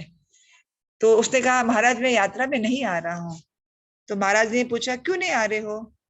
तो बोले कि महाराज 5,000 रुपीज है, I can't afford, I am a student. तो महाराज ने कहा एक पेपर ले आओ. तो पेपर वो लाया सपने में और महाराज ने साइन किया और बोला श्यामानंद प्रभु को दे दो. उन दिनों में श्यामानंद प्रभु यात्रा के one of the organizers of the yatra. तो उन्होंने महाराज ने साइन करके बोला कि ये डिवोटी को यात्रा में आने दो, मेरी परमिशन है. तो वो बहुत खुश हो गया, पेपर लेकर सपने में भाग रहा है श्यामानंद प्रभु को ये पेपर देने के लिए. और जैसे भाग रहा है, बॉडी एक्टिव हो गई, तो सडनली आंखें खुल गई. अरे सपना, ओहो सपना हो ना सका अपना. तो बहुत दुखी हो गए. तो फिर उठे, मुंह हाथ धोया, ब्रश किया, और जैसे ही वो अपना मॉर्निंग के कार्य कर रहे थे, उनकी टेलीफोन की घंटी बजी. और घंटी बजी तो उन्होंने कहा हरे कृष्णा। तो घंटी किसकी थी, किसका फोन था? कृष्णानंद प्रभु, जो उनको कैसेट्स देते थे ट्रांसक्राइब करने के लिए। तो कृष्णानंद प्रभु ने कहा कि हरि बोल प्रभु, I have some good news for U. तो बोले यस प्रभु जी, मेरा इतना अच्छा सपना था लेकिन सपना हो न सका अपना, अब बताइए क्या न्यूज है। बोले कि हमारे गुरु महाराज राधानाथ स्वामी जब भी अमेरिका से आए हैं, वो जाते हैं हर साल, और फिर जहां जहां जाते हैं लोग उनको दक्षिणा देते हैं, तो महाराज वो दक्षिणा फिर डिपॉजिट करते हैं गोपीनाथ टेम्पल में। तो उन्होंने कहा कि महाराज आए हैं, उन्होंने दक्षिणा जो कलेक्ट करी है, उन्होंने कहा कि जो दक्षिणा है ये यात्रा के लिए यूज होनी चाहिए, और हर एक सेंटर, जैसे कोल्हापुर है, बेलगाम है, सांगली है, जो भी सेंटर में, हर एक सेंटर में 2-2 डिवोटीज को स्पॉन्सर करेंगे इस पैसों के साथ, जो अफोर्ड नहीं कर सकते हैं, और वो सेंटर का जो हेड है वो रेकमेंड करेगा। तो मैंने सांगली से आपका नाम रेकमेंड किया है। So it is, so he said, really? He was so happy. So it's just like, Vapu and Vani. He was hearing Guru Maharaj's Vani and he was connecting to Guru Maharaj. So we are always connected to Guru Maharaj. हमें ऐसा नहीं सोचना चाहिए मैं कोल्हापुर में हूँ, मैं सांगली में हूँ, मैं पाकिस्तान में हूँ, मैं हैदराबाद में हूँ, मैं इधर को सेवा कर रहा हूँ, गुरु महाराज को कैसे मालूम है? गुरु महाराज को सब मालूम है। He's our Chaitya Guru. He knows what is happening in every disciple's life. We may think he doesn't know, but he knows. And through this story, we can understand that how Guru was connected, because he was sincerely वो ये सेवा कर रहे थे transcription की, गुरु महाराज की वाणी के साथ बहुत एसोसिएट कर रहे थे। प्रभुपाद जी also कहते हैं कि मैं अपने गुरु भक्ति सिद्धांत सरस्वती महाराज के साथ hardly I met him a couple of times. So it is not necessary that we should meet. Of course we should meet, हमें मिलना चाहिए, और अगर हम मिले, उनकी डायरेक्ट सेवा करें तो बहुत अच्छा है हमारे लिए। लेकिन for some reason we are not fortunate enough, तो we should just be very happy, because महाराज कहते हैं जो भी मुझे कहना है मैं सब कुछ अपने लेक्चर्स के द्वारा अपने डिसाइपल्स को कह देता हूँ। कोई भी उनके पास जाएंगे, बोले कि Maharaj give some instructions, go hear my lectures, everything is there in my lectures. So उनकी वाणी के द्वारा हम उनके मूड को समझ सकते हैं, प्रभुपाद की किताबों के द्वारा हम उनके मूड समझ सकते हैं, और गुरु राधानाथ महाराज की वाणी के द्वारा उनके हम सब मूड समझ सकते हैं, वो क्या चाहते हैं हमसे। Somebody asked him, Maharaj, what pleases you most? He said, what pleases us most is pleasing my spiritual master Srila Prabhupada. तो जो भी प्रभुपाद को अच्छा लगता है वो आप करेंगे तो मैं भी प्रसन्न हो जाऊंगा। तो इस तरह हम गुरु महाराज को प्रसन्न करने के लिए हमें सिर्फ जो प्रभुपाद ने हमें शिक्षा दी है उसको अच्छी से फॉलो करना, हमारी अपनी जो चैंटिंग है, रीडिंग है, ये सब ठीक से करेंगे तो ऑटोमेटिकली गुरु महाराज हमारे से प्रसन्न हो जाएंगे।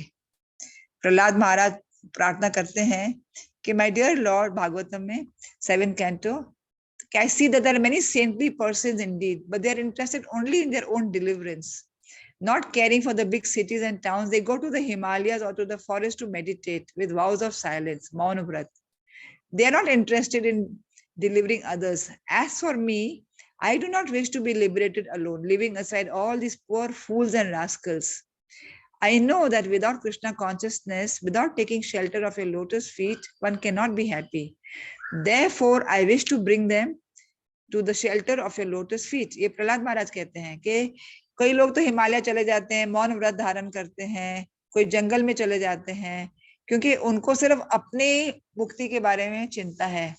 लेकिन मुझे ये सब नहीं करना है। मुझे अगर मुक्ति चाहिए तो मुझे अकेले नहीं चाहिए, मुझे सारे दुनिया के जो फूल्स एंड रास्कल्स हैं, लोग जो भगवान से उन्मुख हो गए हैं, उनको सुमुख करना है, आपके साथ में लेकर आना है। तो प्रभुपाद जी ने लिखा परपेट में, This is the decision of a Vaishnava, a pure devotee of the Lord.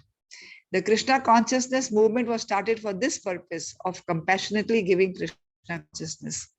तो हम देखते हैं हमारे गुरु महाराज भी क्या कर रहे हैं।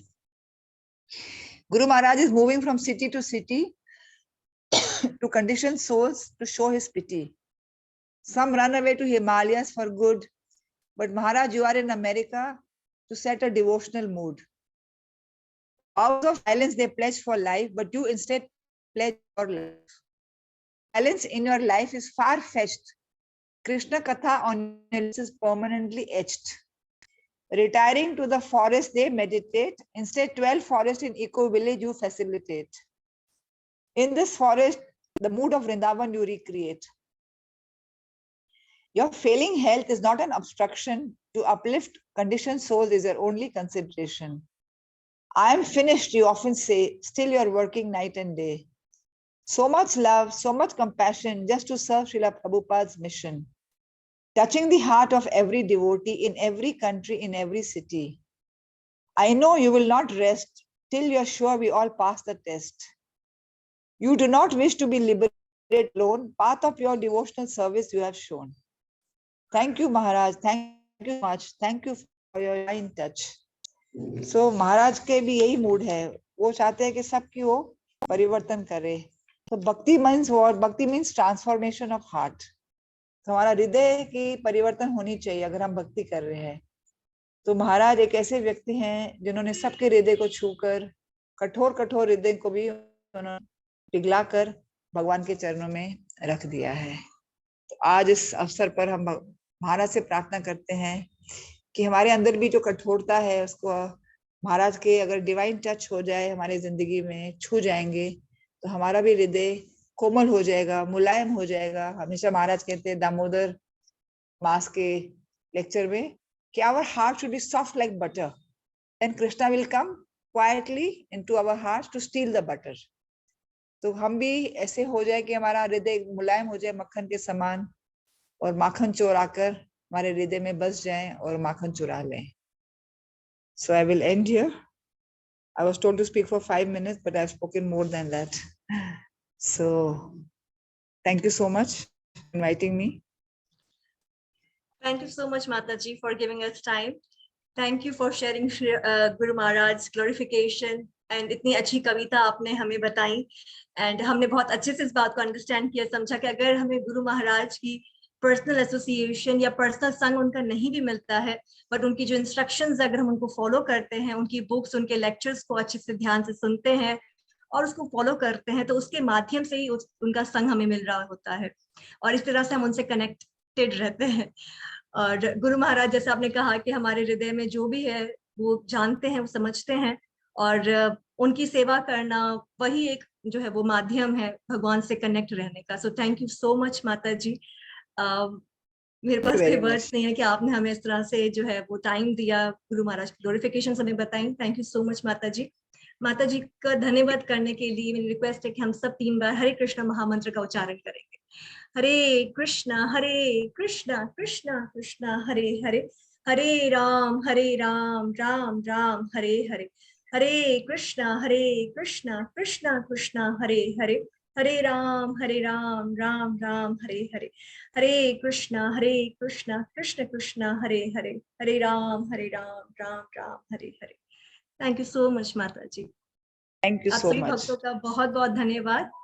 आई थिंक अभी हरे कृष्ण कन्हैया प्रभु अभी आप जो है वो मंदिर में प्रोग्राम कंटिन्यू होगा ना. Thank you so much. Hare Krishna Hari बोल. प्रभुपाद की अनंत कोटि वैष्णव वृंद की. गौर जय हरि बोल.